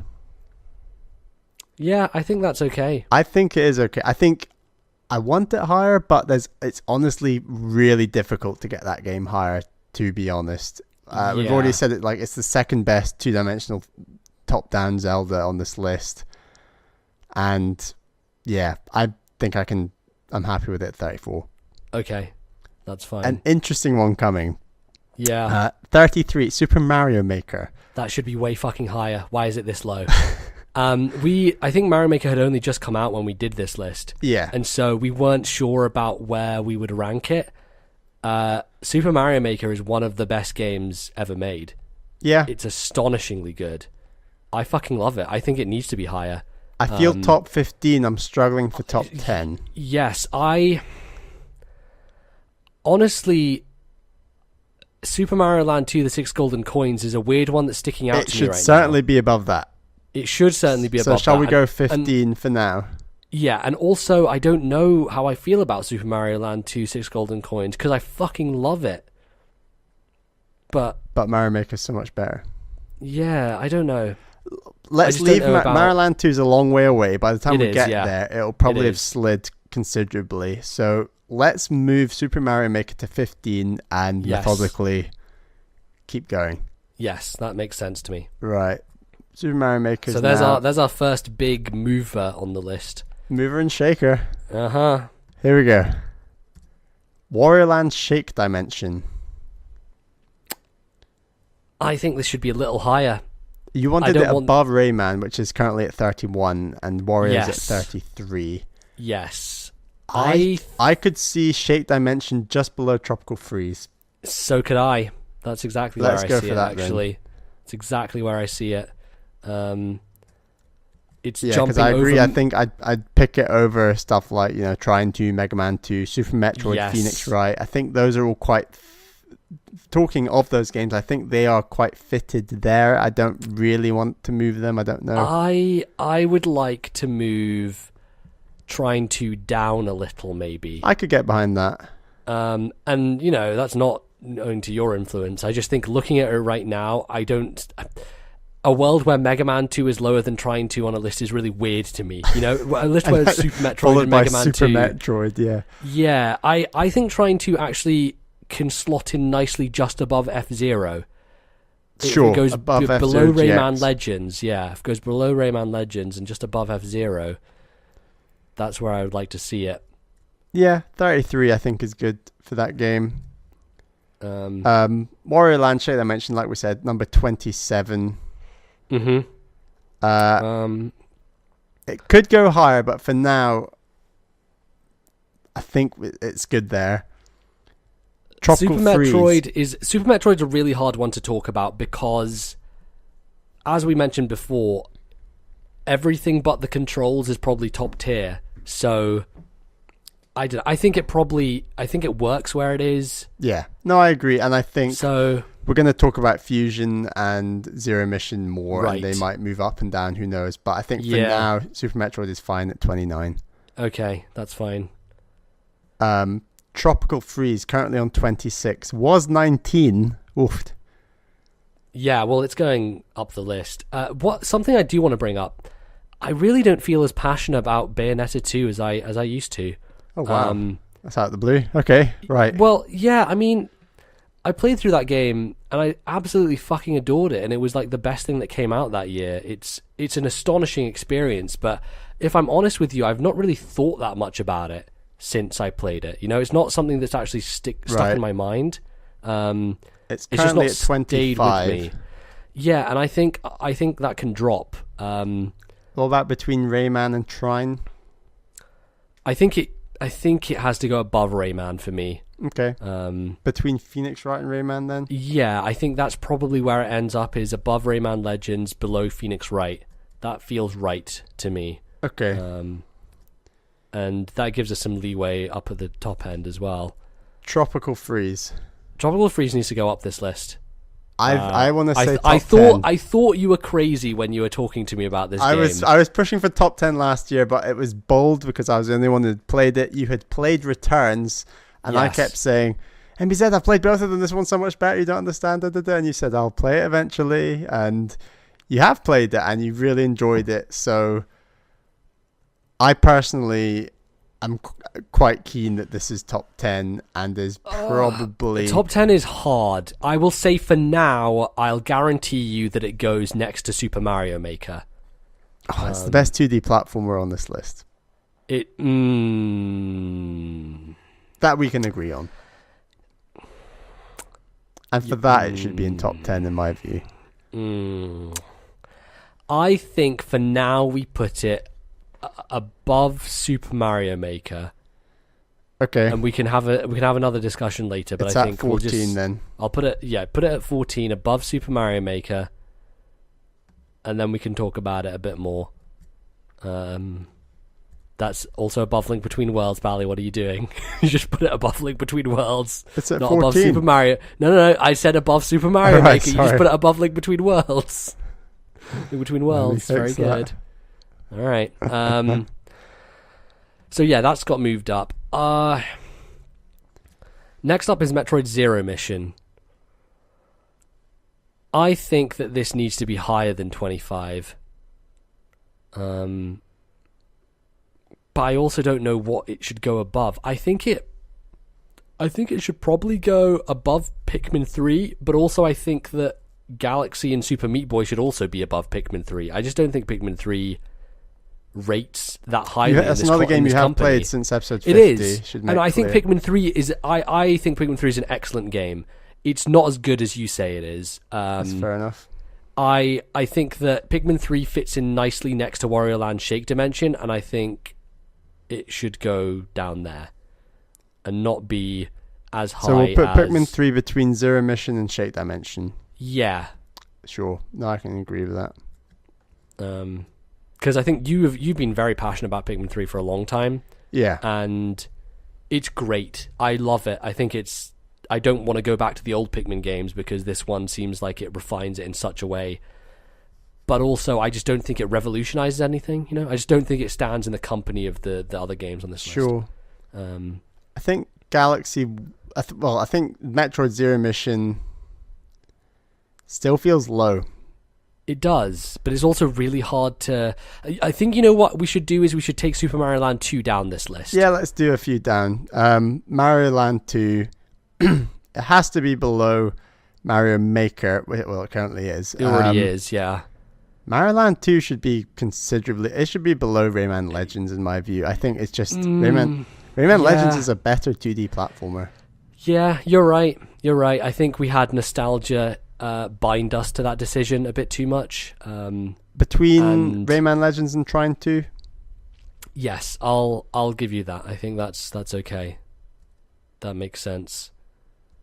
It's tough, right? Like that's a great game that I sorely dearly love, but on introspection, it's like, does it really deserve to be that high up when you're competing with what is now a stupidly good list of games, right? Like, almost feels like it's not worth anything else high that can come down. I know what you're going to go after, which is my baby, eventually, and I'm going to have to fight. It's got to come down a bit below 12. I can't.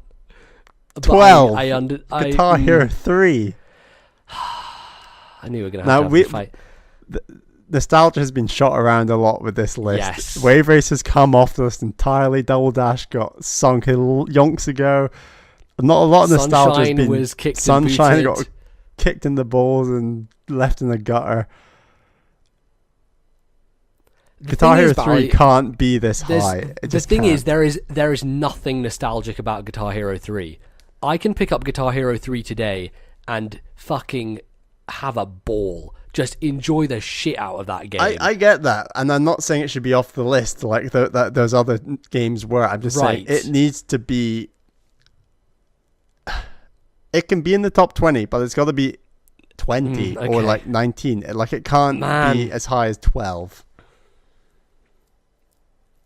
It was number 10 before.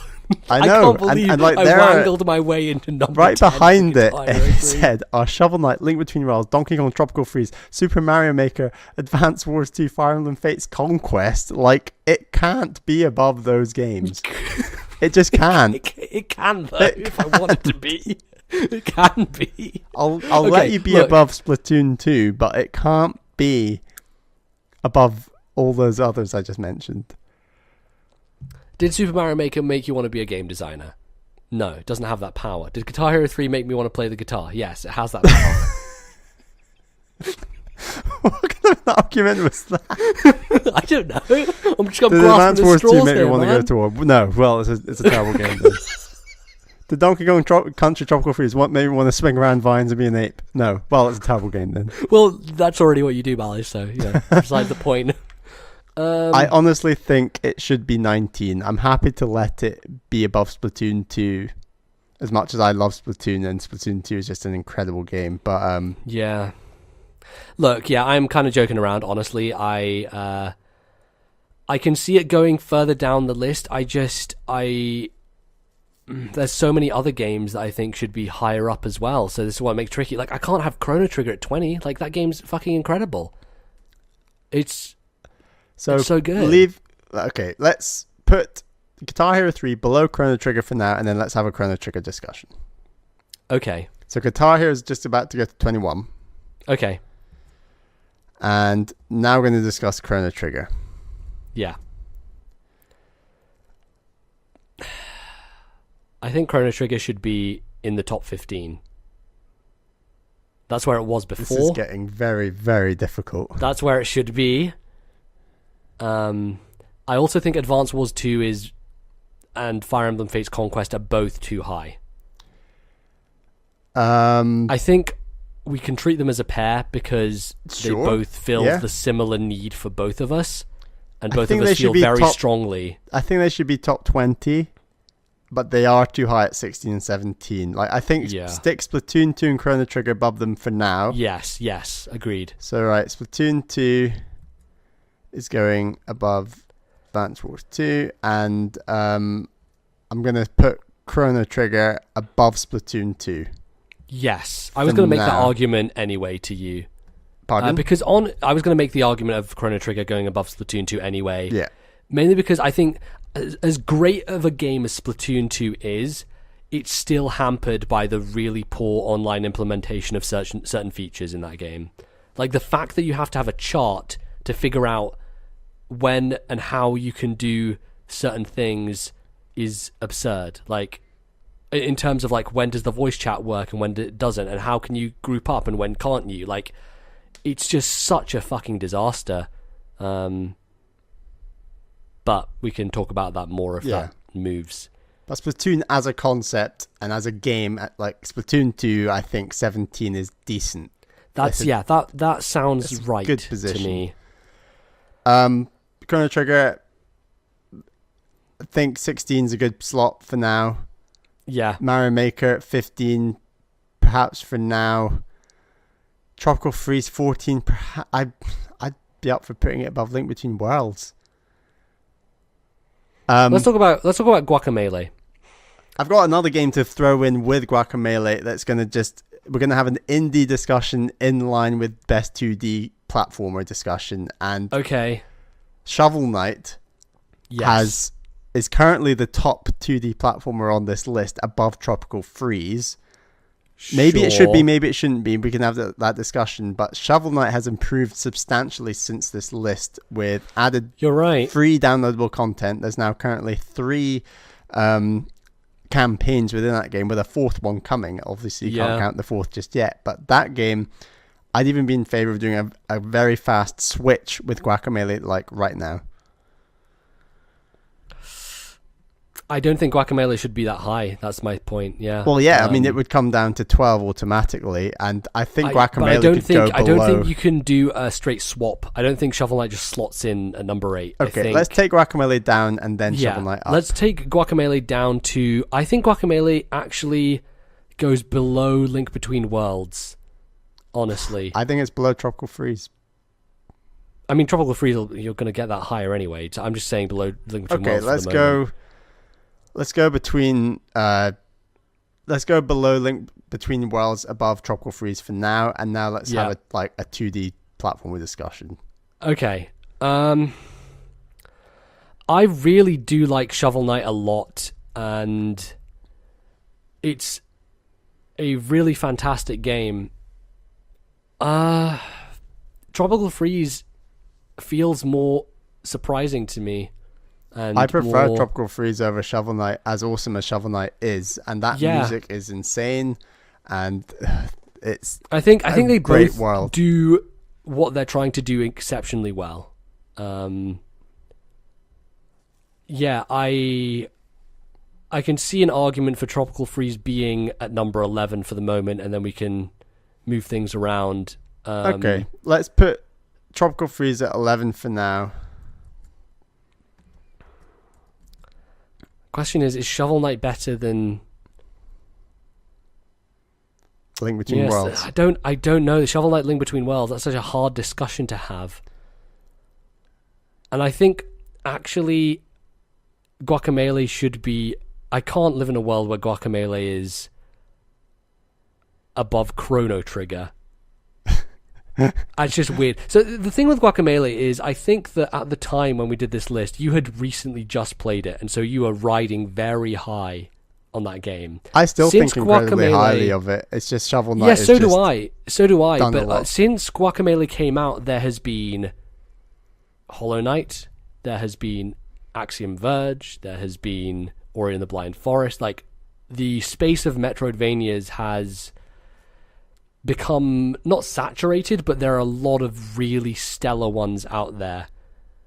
And Guacamelee is Fusion's on this list above it anyway. Sure. By virtue of me just being an idiot about Metroid Fusion and loving that game. I think Guacamelee should go below Chrono Trigger and above Splatoon. Okay. How do you feel about that? I can do that. Okay. Because this feels like it didn't quite work before. I think Earthbound is a top 5 game. Oh, bold. I also think Wind Waker is not number 3. And I think Wind Waker is not even top 5. Just because I don't think Wind Waker is even top 10. Whoa. Slow down for that. Right. I agree with the sentiment. Wind Waker doesn't hold as much as it did, because what the joys of Wind Waker, that open world, the sea, the exploration, is completely usurped by Zelda Breath of the Wild. Not only that, but they both have like the weakest dungeons in the series. They in the both 3D have the games. weakest dungeons. So they're very easily comparable. Wind in Waker that kind of broad does way. still need to be top 10. I think it could be number 10. I think Tropical Freeze should be above Wind Waker. I think in the era of Breath of the Wild, I actually agree. Let's put Wind Waker at 11. For now. I'm cutting that fucker out. I can't believe that was easy. Jesus. I should have fucking cut that shit down. It's not easy, but Tropical Freeze has to go higher now. Oh my god, I'm making a bargain with the devil. Tropical Freeze and Earthbound are top 5 games, but Xenoblade Chronicles is not.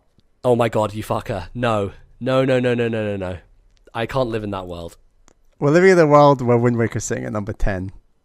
Yes, that's fine. I'm fine with that. Yeah, I know. Honestly, Bally, but honestly, going back to thing. Wind Waker and playing it for our Let's Play series has shown me that sure, Wind Waker was a great one night stand, fucking just 3 days of joy and bliss with Wind Waker. But just going back to it, it's did I really like you that much, Wind Waker? I don't know. There's a lot of downtime and there's a lot of pointless going back and forth, that point where you get to the island is whoops, there's no one here, go back to the other island, and the fact there's no third dungeon in the first act, the dungeons themselves are not that great, the open world next to Breath of the Wild now is kind of vapid, and it's going at, I agree it's going at 10, it's not going lower than 10.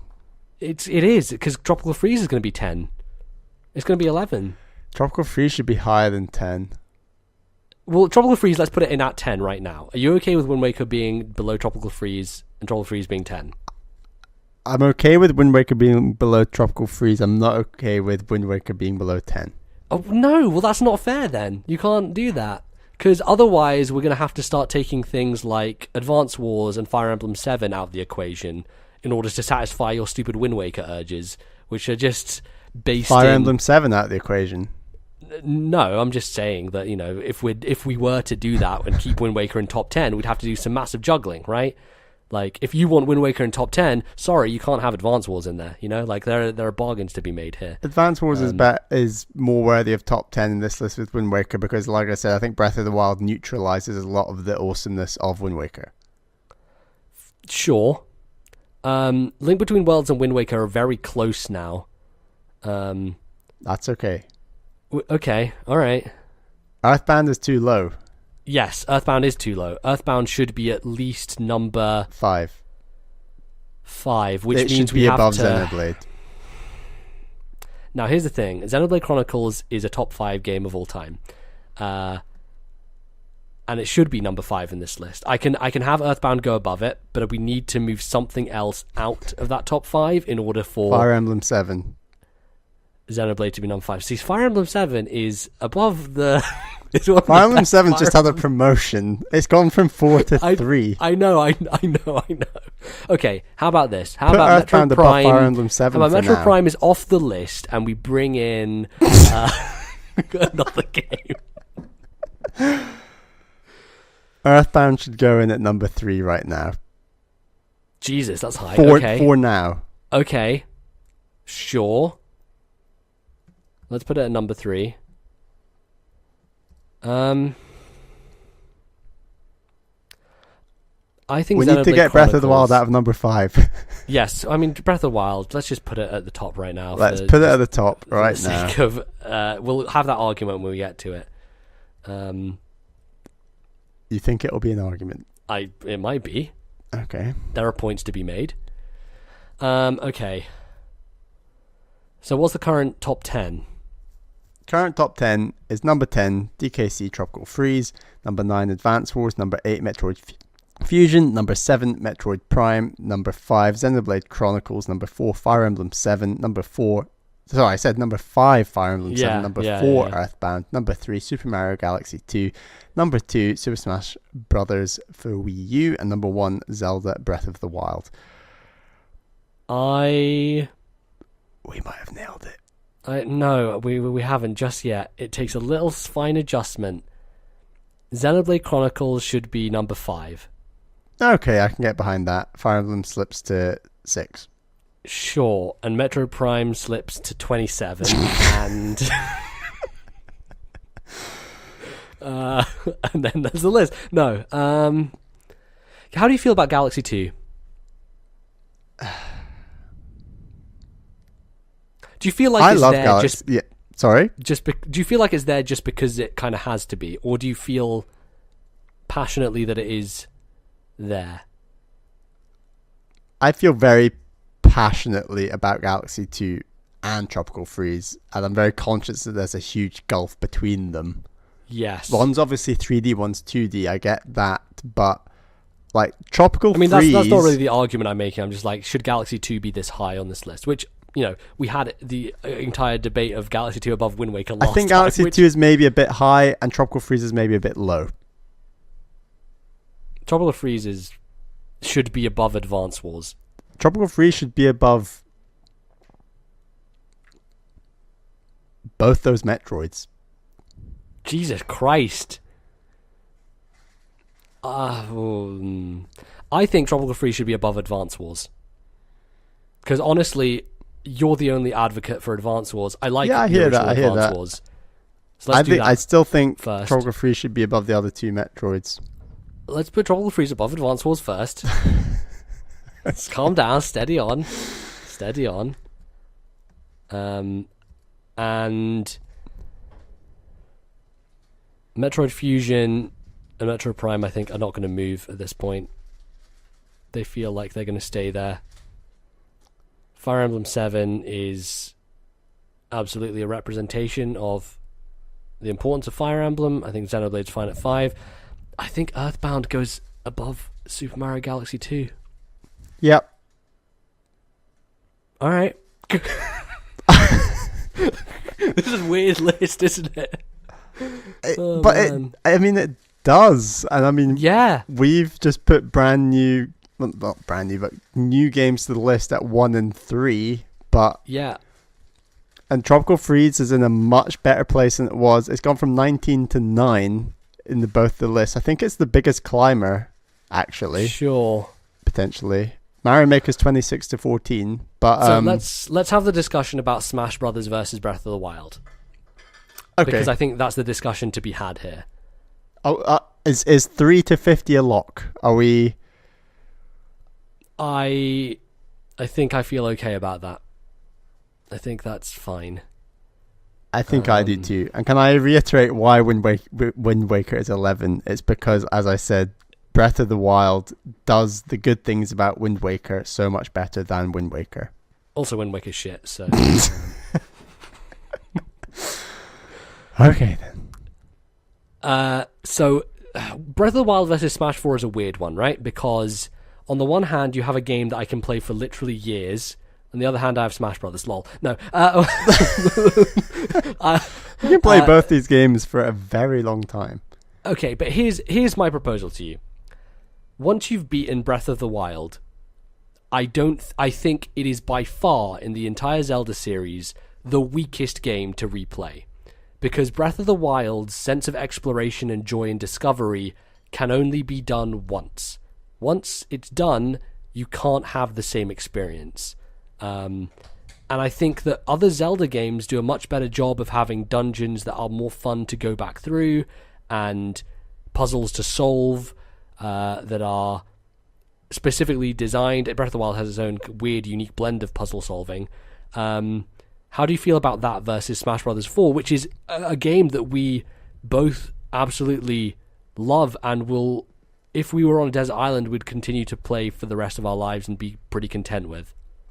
We would be. I feel more comfortable about Zelda being higher simply because there's simply no feeling in video games that I think that either of us have ever had with a game like we've had with Zelda Breath of the Wild, where you go from not knowing what's around you, what the world has to offer, and it's that sense of discovery. I completely agree. Once you've made that discovery, the game has little to offer. But I think to put Breath of the Wild at 2 because that sense of discovery is only something you can do once is undermining how powerful and how important that sense of discovery is in the first place, that no other Zelda game, and like we're talking about Zelda, like one of the most important historic franchises in video games of all time, and this might just be the best of that series. And for that reason, that sense of discovery, what that game has to offer, and how it carries itself out, I think still can beat a game like Smash 4, even though I agree with the Desert Island argument that on an island, you and me playing Smash 4 for a very long time could go on until eternity because it's just a great game. But I just feel more emotion about Zelda Breath of the Wild. Yeah, so do I. But also Earthbound? What do you think about Earthbound? Now it's tricky because all those arguments I just made about Breath of the Wild and emotion and discovery and interesting things. Yep. I still think Smash 4 should be above Earthbound. Really? Okay. Because I like that. I do like the idea that I don't want Earthbound and Breath of the Wild are surprisingly similar. Sure, when you think about it in a very almost, I don't even know what the right word, metaphysical way. Right. When you're stepping back and thinking about video games and how you interact with them. I think if we're talking about terms of impact, right? Like the way a game can influence you emotionally, physically, all those ways. Like right. The sheer impact of both of those games, I think, is pretty massive. Yeah, like we've had some of the most interesting discussions on this podcast when we played Earthbound about politics and religion and capitalism, and not just those topics, but our relationship with video games, what the video game makes you think about playing a video game. Smash 4 doesn't do any of that. I completely get that. But I still think Smash 4 should be above it. When you think about the series that is Smash Brothers and what that game does, where it brings together all of the best characters from most of the games on this entire list of 50 games. When you talk about games that represent multiple games, there's nothing out there like Smash Brothers. Just nothing. And I think that to represent so many games and still be a very good game in and of yourself in a multiplayer fighting setting, this game just does it so seamlessly. And some of the characters in this game, it has to get huge credit for having characters like Cloud. Who could have imagined Cloud and Ryu? Even Sonic, although he was in the last game. Like, sure, Mega Man, Pac-Man. Like, these are. It's not just representing Nintendo anymore. It's going above and beyond what it initially did on the N64. It's representing video games, and that's very special in and of itself. Even though, like we said, Earthbound can make you have a really deep thought about how you relate to video games. Smash 4 is almost like an ambassador of video games in and of itself. And how on earth do you compare those two? I don't know. You can't. But it's impossible. But I like the order of 1, 2, 3, Breath of the Wild, Smash 4, Earthbound. I've gone round in circles here in BZ, but that's just the order I'm feeling, and I don't know about you. Yeah. I mean, there's an argument to be made that Earthbound is number one as well. It's a hard argument, but there is something incredibly special about a game that is 20 years old that you can play today and still have such an incredible impact from, right? Like, I don't know that in 20 years, if someone plays Breath of the Wild, that they will have the same experience as someone who played it when it came out in 2017, right? And so for that reason, Earthbound, for me, has the ability to stand the test of time, and that is maybe the most important thing, right? It's certainly one way of looking at it. So to some degree, right, like it could be top of the list, but it's very difficult to divorce myself from the emotions that I had with playing Breath of the Wild this year. Yeah. And obviously that's to do with the proximity to it coming out. And maybe next time we do this, if we do this clusterfuck again, we'll feel different. But there is a sense that yeah, that this feels right. I don't know. I think that Breath of the Wild may be a bit premature to be top 50 games of all time list. But aside from playing Pokemon Blue in the bathroom the morning after I got it and being so fucking excited, I've not had a feeling like that in games since. Right. And Breath of the Wild did There's that. an excitement about it, and as good as Earthbound is, there's not an excitement in the same way. There's an energy, there's a relationship with that game, but it's not an excitement. And it's hard to relate what that excitement comes down to. It's not just purely action, because that's obviously an area that stands out where Smash and Zelda have over Earthbound, is that like it's an action game over RPG, but it's more than that. It's also a history with a series, right? Yeah. Like Zelda is important because of the past games that existed and the lore surrounding them and the world and the characters. Like, that's the kind of thing that you can build anticipation for, which is much harder to do with a series that doesn't have a great kind of background to it. So yeah, I think there may not have been the drawn out fights in this accumulation of video games, but I think, Bally, we might have a list. I am happy with it, I think. And the one thing I want is for Fire Emblem Fates Conquest to be above Advance Wars 2. And I'm just going to make the case. I'm just going to make the case to you that Fire Emblem Fates Conquest literally threw me off my feet. Like, I was so negative on Fates after playing Birthright that I didn't straight away go into the second one, which I thought I was going to do, because that's what my plan was. And as soon as I started playing that game and getting into its maps and the ridiculously intricate design of them, and just the smartness throughout that game, it is absolutely... I think I am more passionate about Fire Emblem Fates Conquest than you are about Advance Wars 2. Yeah, I think I'll give you that. I think I'll move it above that now. All right. I also still have 2 Advance Wars games to play, so... Sure. Who knows? By the time we make this next list, there might be a new Advance Wars. Maybe. Yeah, maybe. That is potential. Do we have a lock? I think...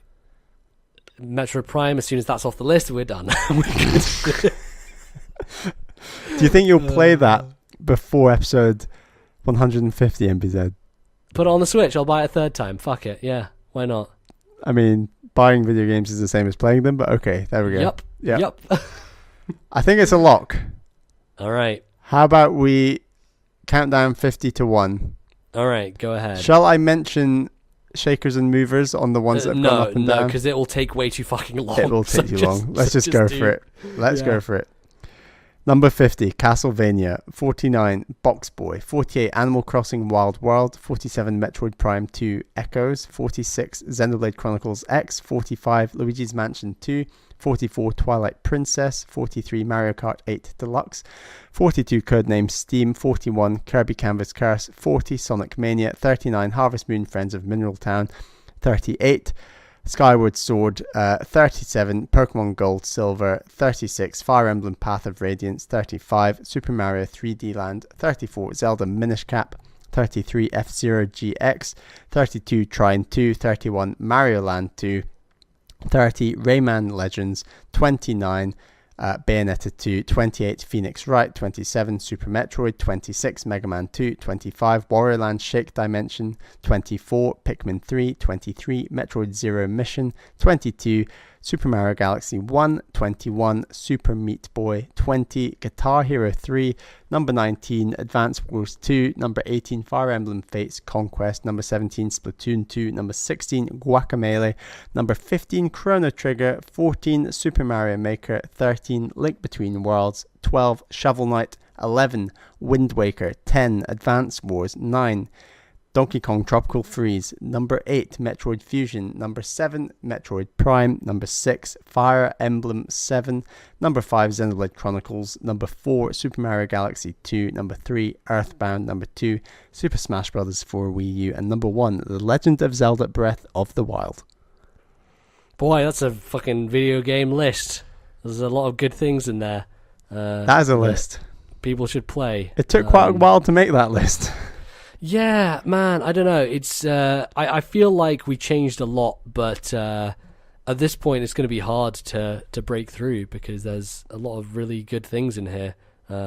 So maybe we'll do this again for episode 150. Maybe we'll do something completely different. I don't know. But let us know if you want it for episode 150, or maybe we'll push for that in episode 148, maybe rather than episode 100.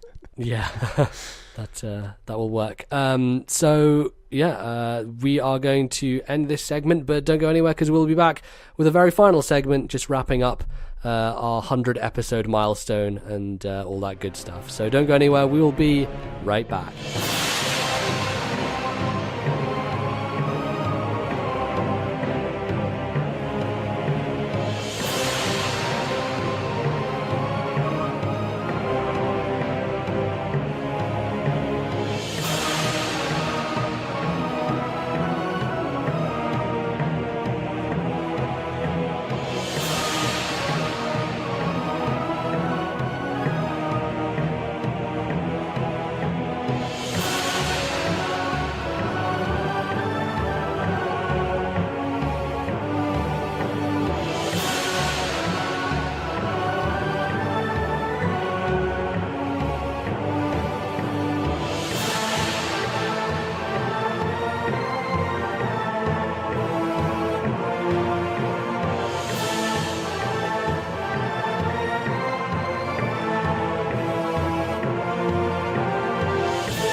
Alright everyone, welcome back to the last part of the Nintendo Life episode 100.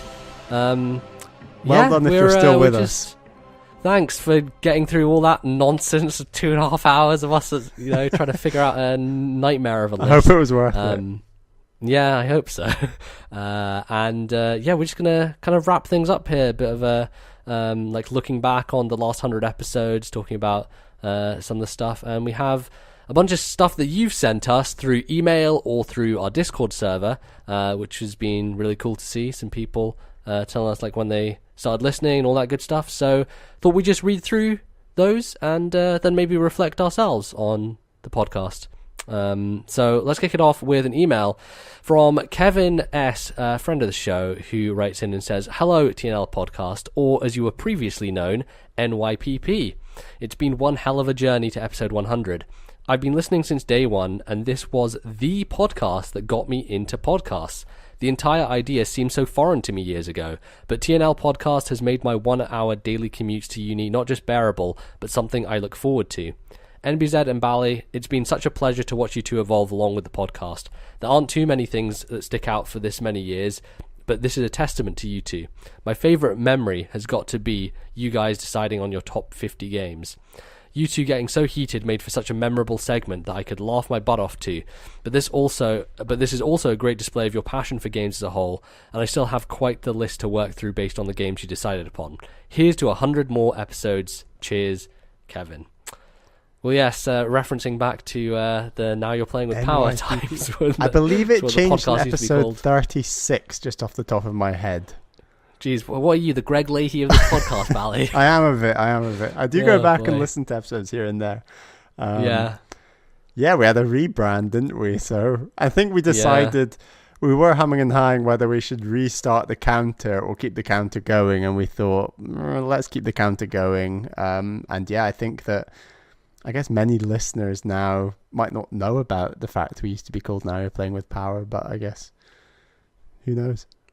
Yeah, had to get the word Nintendo in the title of the podcast. I think was my biggest thing. Come on, we need to make this so people actually know what it's about. That said, there are a lot of podcasts out there that I listen to that are about a certain topic and are not named anything near that whatsoever. Right. So who knows what the best thing to do is. I also remember when we started the podcast, a lot of people were writing into us saying that like they didn't, because obviously we came from your channel, MBZ, and essentially a lot of our initial following, many of them didn't listen to podcasts outside of ours. So the idea of listening to podcasts, and people who weren't in the podcast culture like we already were, sort of said like, oh, that's great, I can listen to you guys while playing a video game and stuff. Like these were things that we've been doing for years with podcasts. By, just listening to them whenever, when you're on the loo, in bed, walking to work, doing whatever. Like it's just podcast. Doing literally anything in life. I usually have a podcast. So like it's really great that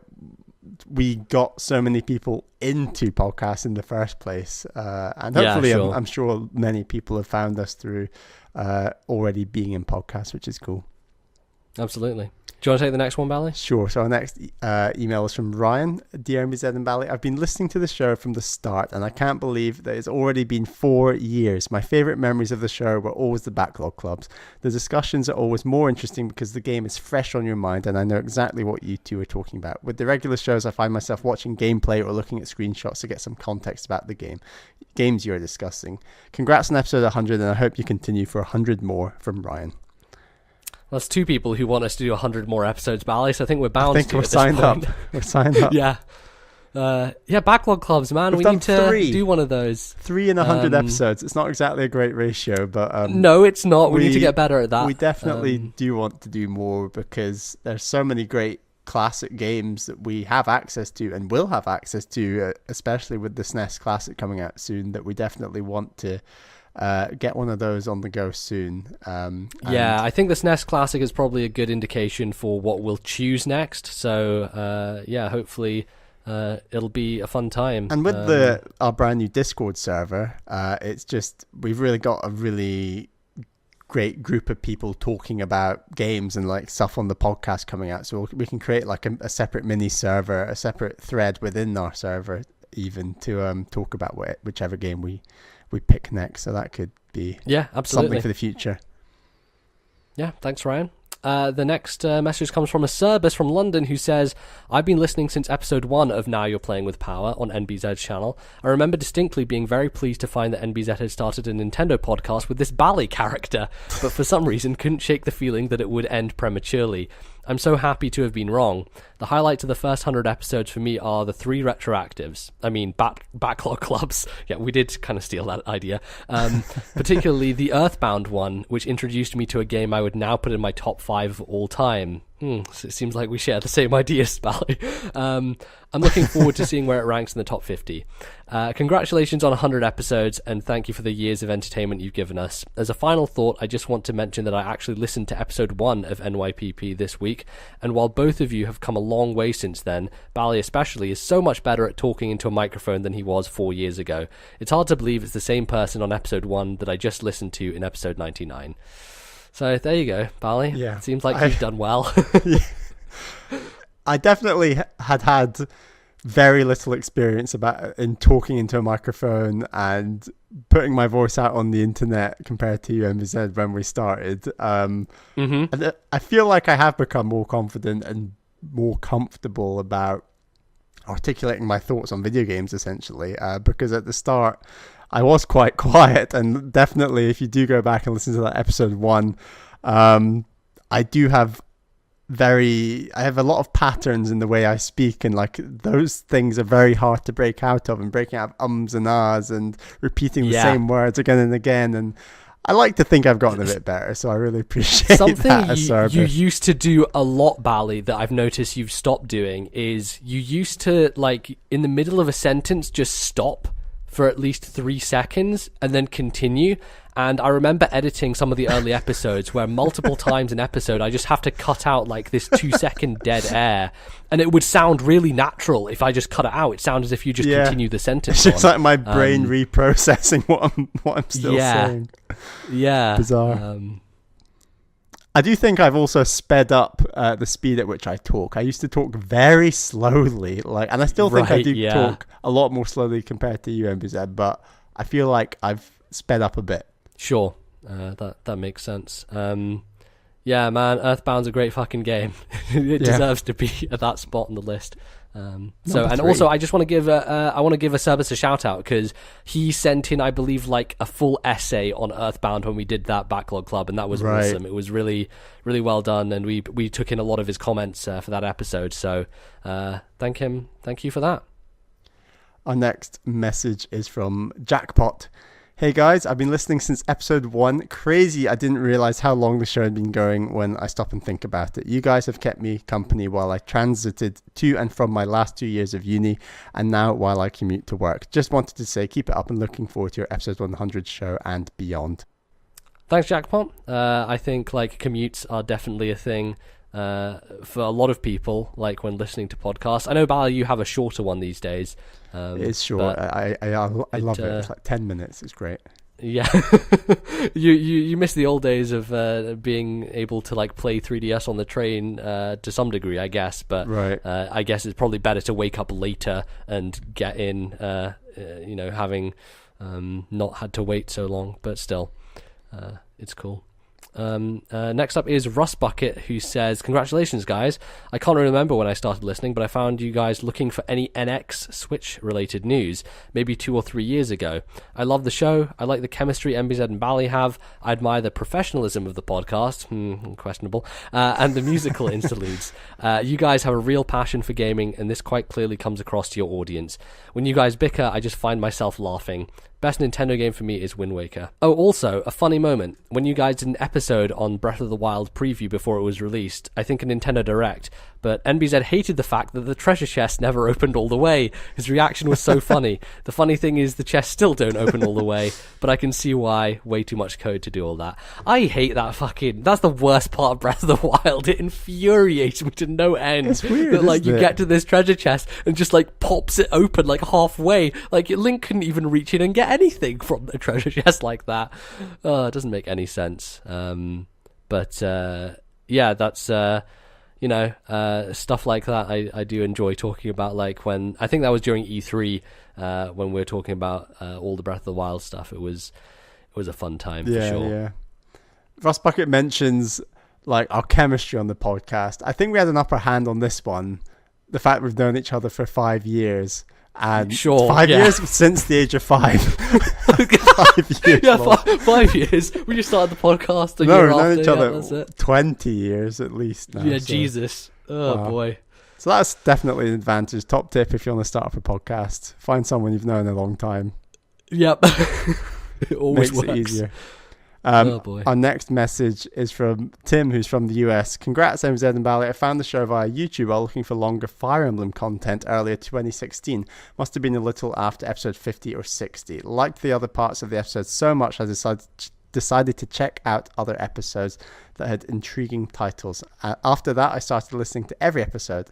I've since moved to listening via iTunes, but this podcast has been something I look forward to every other week.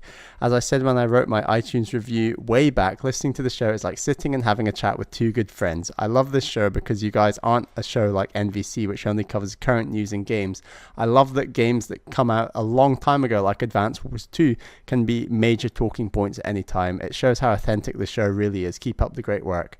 Thank you, Tim, very much. I think that's a big part of the DNA of this podcast, is definitely us going back and talking about old games. Because generally, if you're in the press and you're like someone who does this for a living, your entire MO is to discuss new stuff all the time, because that's just, that's the job. And us doing this just on our own and, not having any corporate overhead, we can just be like, yeah, I will play Advance Wars 2. Fuck even you guys. If it came out in 2004 or whatever. Yeah. Exactly. And exactly. Like, it helped by the fact that kind of started where we both had very large backlogs of some really classic Nintendo games when we started this podcast, and combined with the fact that the Wii U just has the most incredible virtual console library, and I certainly downloaded a ton of games through it. I just thought that like there are so many classic Nintendo games and gaps in my knowledge that I just thought it was important that I played them if I was going to try and pretend to be a podcast co-host. So it's like, I've got to play these. Like that's how I shape my knowledge of Nintendo. And at this point, I'd like to think that I have played a lot of the classics when it comes to Nintendo, and the gaps in my knowledge are fewer than they were 4 years ago. So we want to definitely, like you said, keep that as part of the show where we go back and we play older games. More often than not, ones we've not played before, but even if that means playing a classic that might have started a long time ago. Mm-hmm. Absolutely. Also want to point out that there are some people here who have found us not because I did Pokemon, which is something I've been happy with over the years. Is like, there have been people who have found this show on their own, like outside of any of my YouTube channel influence. Like Russ Bucket said, looking for like NX news, and like Toon said, looking for Fire Emblem stuff. So yeah, that's cool to hear from people. It's interesting how our audience has gradually evolved from what initially started as obviously through your Pokemon YouTube channel, Lordnbz, that was by and large people who were there for Pokemon content, but came over to us as a bonus, to actually reaching out to people independently of that is just really exciting and really interesting. We have a quick funny moment from Zelda Drummer, who said, "For me, the funniest moment was when MBZ was explaining his experience with the Yiga clan and the banana. His voice wouldn't stop going higher." Yeah, I love that. That might be like one of my favorite moments I've ever done in a game, and just trying to describe it whilst also trying not to spoil Breath of the Wild at that point was a fun thing for sure. That game's crazy. That's why it's number one, because of that. That's the real reason, is because I hit a banana across the room after freezing it in time. Jesus. Oh, boy. Our next message is from Devonis, who says, "I don't know when I started listening, I guess somewhere around episode 20 to 30. I've been subbed to MBZ for a lot longer because of his Pokemon Wi-Fi battles he did back then and ignored the podcast for a while. At some point, though, I decided to listen to one and have listened to each one ever since. I even went back and listened to the older ones because I enjoyed your podcast so much. As for best moments, I always enjoy you two arguing how high certain games should be when you make some kind of top 10 list. It's probably funnier to listeners than it is to you." Well, I'm sure he would have enjoyed this episode, because that's basically 2.5 hours of that. Yeah, I hope that went down well. And of course, we like to do, we like to have a debate about top 5 games of the year every year, and we're definitely keen to do that again this year. Yes. And yeah, I think lists are something we might do a few more in the future, because we have had a lot of positive responses about that. And we're getting close to finishing all these Zelda games, so we're going to have to rank those at some point. Right.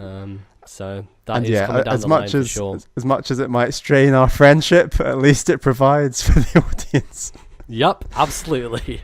No Reason Natu wrote in and said, "I remember listening to the first few episodes of NYPP and just having two men chatting about how Pikmin became more approachable. It was very calming to just listen to a podcast and was a nice change of pace from YouTubeish things.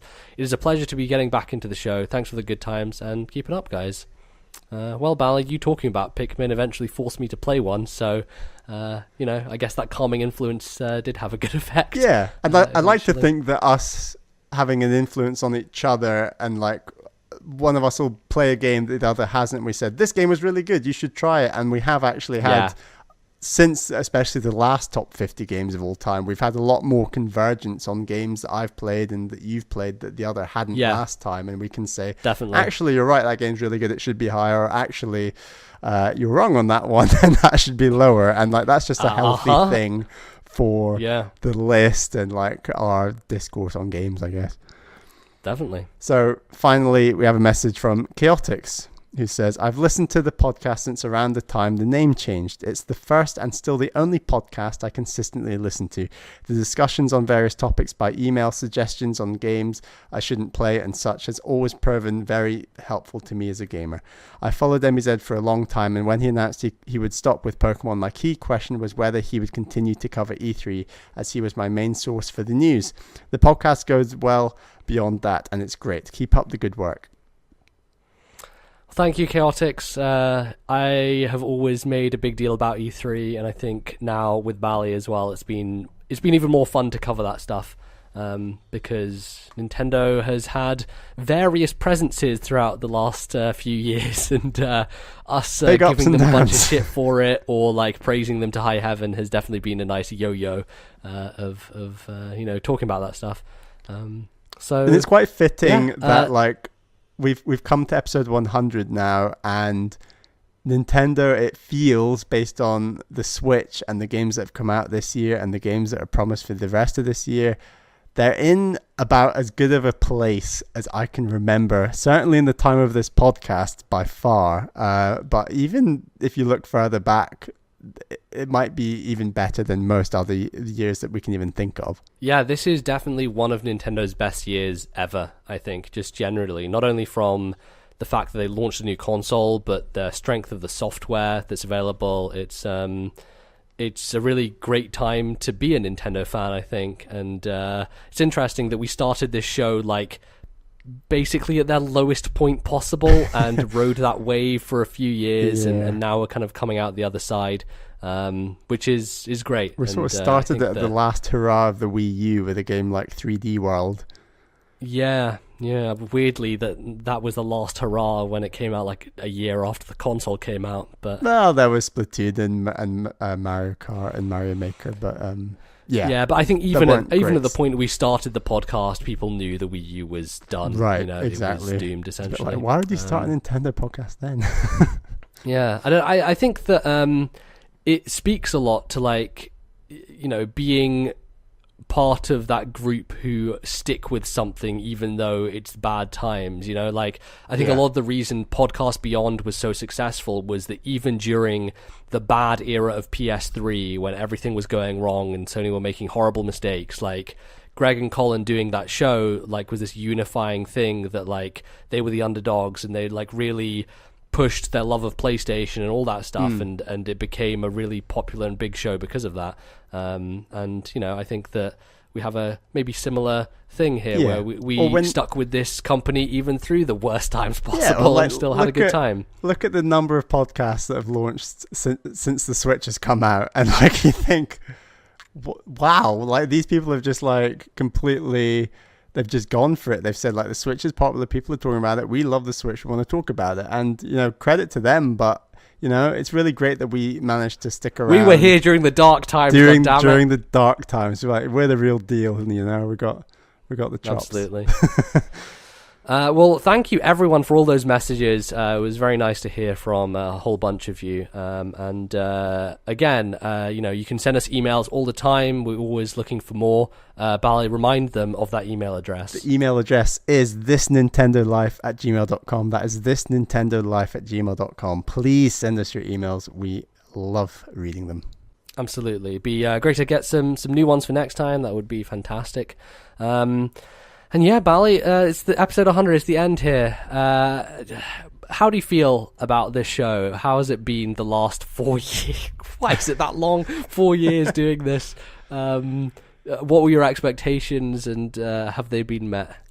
I was always concerned about keeping on top of Nintendo news and keeping on top of playing enough games to talk about, and finding the time to record, and setting up these Skype dates we have every other week just to fit in the recording, and like the amount of time it does take up a crazy amount of time when you add it all in. And just being aware of the little things like, oh, the podcast is out now, I need to do some tweets, let's do this, let's promote it. Like it's just like little things here and there that has just sort of worked its way into my life, where I regularly will do X, Y, Z during the day, and like, I'm going to do some timestamps now. I'm going to do that. Like, it's just, and I'm glad that it's almost become quite seamless in a way, in that sense. And I'm really pleased by the amount of games that I've played. And like we just said about the state of Nintendo right now, it's such an exciting time to be in this sphere of what we're doing, being a Nintendo podcast, talking about these amazing games that are coming out. We just mentioned Metroid earlier this show. Zelda was this year. We got Mario Odyssey coming this year. Like, it's insane, some of the quality games coming out. And it's so... I feel very lucky to be doing this podcast with like a following that is experiencing all these cool things, because it's pretty exciting time, not just for Nintendo, but video games in general. Yeah, it is the best time to be playing video games. Absolutely. 100%. How do you feel about it all, MBZ? Is this how you expected it to turn out? I didn't know that we'd be able to continue doing this for as long as we've been doing it.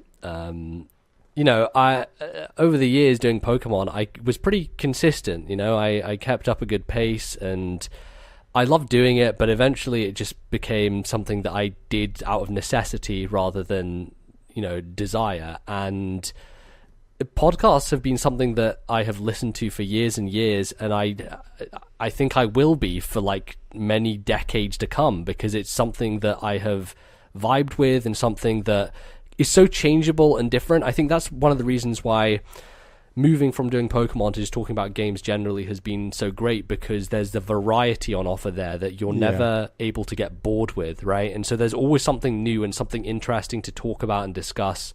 And so I think for that reason, like because this is something that I love doing so much and it's ever changing, I think it probably creates something that will last a long time. And that definitely wasn't the case for Pokemon, because eventually like you hit a roadblock. But yeah, I honestly this is something that I'm very proud of, that we have done this show, that we've been so consistent with it, that it's always I always try and make it the highest quality thing possible. We bought new microphones to make sure our audio was better. I always put in the effort on the editing, make sure we went out and we got artwork. We got thumbnail banners. We have a Twitter icon, all this stuff that we have worked with other people to get made, and try and make the show better and better. Has definitely been something I've been proud of building, and I hope that we can continue to do it. And also, just on a personal level, I don't think we would have been able to keep in touch as much or talk on a regular basis as we do if we didn't do this, right? Generally, at this point in life, everyone is so busy just doing their own thing and having to deal with a ton of different stuff. Just making time to talk to friends is kind of hard. So the fact that we can do this is not only great to just talk to you about games and stuff, but just catch up constantly and never be less than 2 weeks away of having conversation. It's been great. Exactly.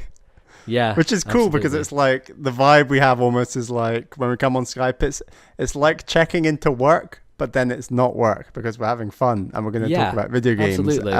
But we'll update each other on stuff a bit like work colleagues would, but it's not the same, because we've been friends for far longer, and then we know that we're doing something really enjoyable and constructive, and we've talked before about how important we definitely think this is as a creative outlet. And like you said, the big difference with your original channel and the variety podcasting offers, I've had so little burnout with the podcast. It's so rare that I'm not up for recording and putting my views across and playing more games, because it's constantly changing and evolving, and that's what's exciting about it. It's not monotonous in the slightest. It's really fresh. It's good. Yeah, absolutely. And I think we made the right decision to record once every 2 weeks, because I think otherwise it would have killed us. It's it comes out every 2 weeks, but it's a lot of work still, and of course, the benefit of recording every 2 weeks is that we normally have enough time to play a game start to finish and talk about it, and that's quite valuable. Where, in my opinion, a lot of other podcasts, they'll dip in, dip out of games, and it's quite scattered. We like to properly do it start to finish, and then can say, right, that's that, and talk about it. Yeah, absolutely. Any final thoughts you have, Bally, before we close out this episode on the podcast? Just that, where are we going to be in 100 more episodes? Yeah, just that, like you said, with the artwork and Facebook, YouTube banners and stuff, we have come a long way. We've been to Gamescom, we've done some really great stuff. Yeah, we did an event. Crazy. And I just really want it to grow. I want it to get better. I want us to do more cool stuff. I want to go to more conventions. I'd like to, see what else we can do. Go to E3. Exactly. We want to go to E3. We want to start up stuff. Loads of ideas for the future that I'm sure we'll talk about in future episodes. And I think just watch the space. This isn't. We're not going anywhere. We want to keep going and get bigger and better. And we're excited that you guys are listening and on the journey with us. Absolutely. We've had some great moments. I enjoyed going to the Zelda Symphony and doing that as our first kind of live big thing. Right. Meeting some people there as well. Like, it was the first time we'd gone out and like done something that wasn't just sitting at home recording. And since then we did, Hyper Japan, we did going to Gamescom. So more of that stuff will be really good. And of course your recent trip to Japan, which was a good fun, travel vlog that you put up there as well. And I'll need to bring you to Japan sometime. And said that's another target. Absolutely. But any other favorite moments you can pick out, Bally?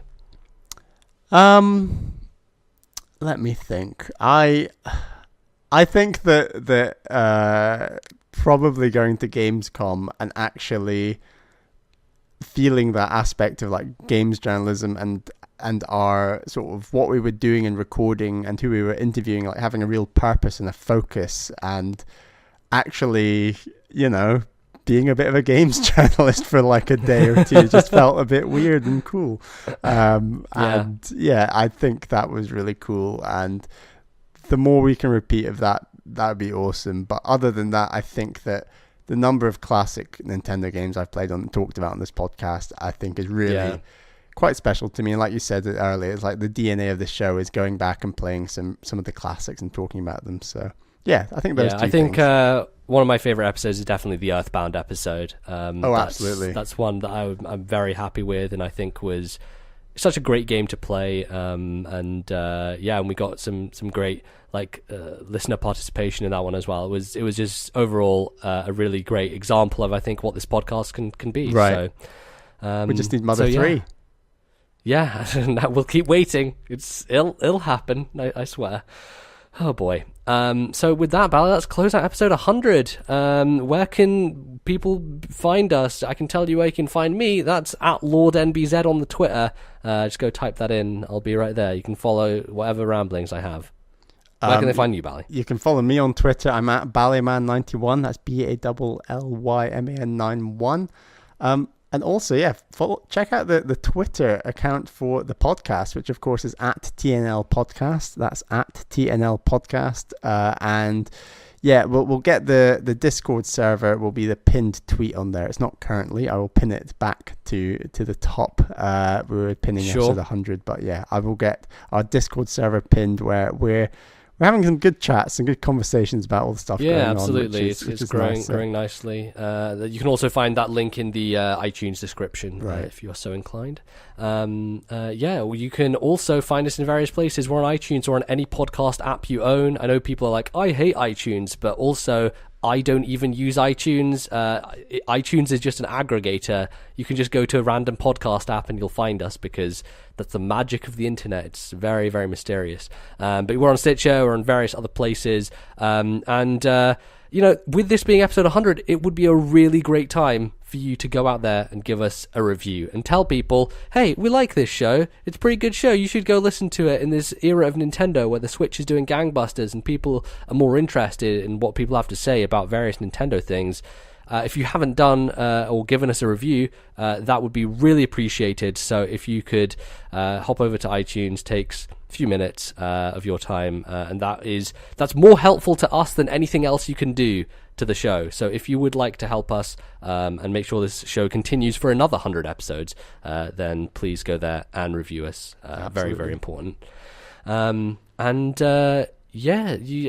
already told you the email address. You can tell you one more time. Bally? One more time. ThisNintendoLife@gmail.com. That is ThisNintendoLife@gmail.com.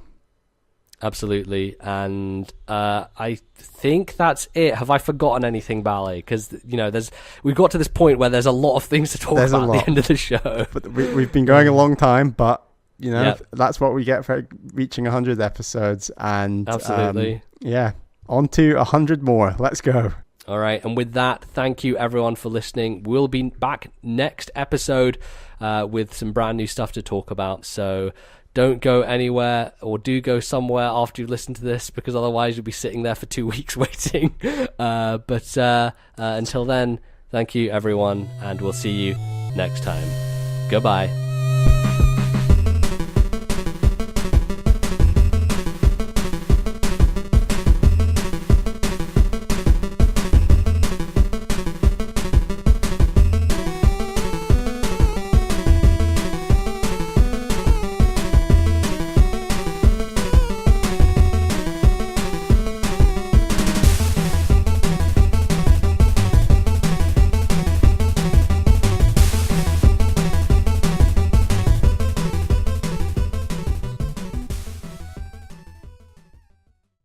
The musical interludes used on today's show were the battle theme from Project Octopath Traveler, copyright Square Enix 2017, and Magmoor Caverns from Metroid Samus Returns, copyright Mercury Steam Nintendo 2017.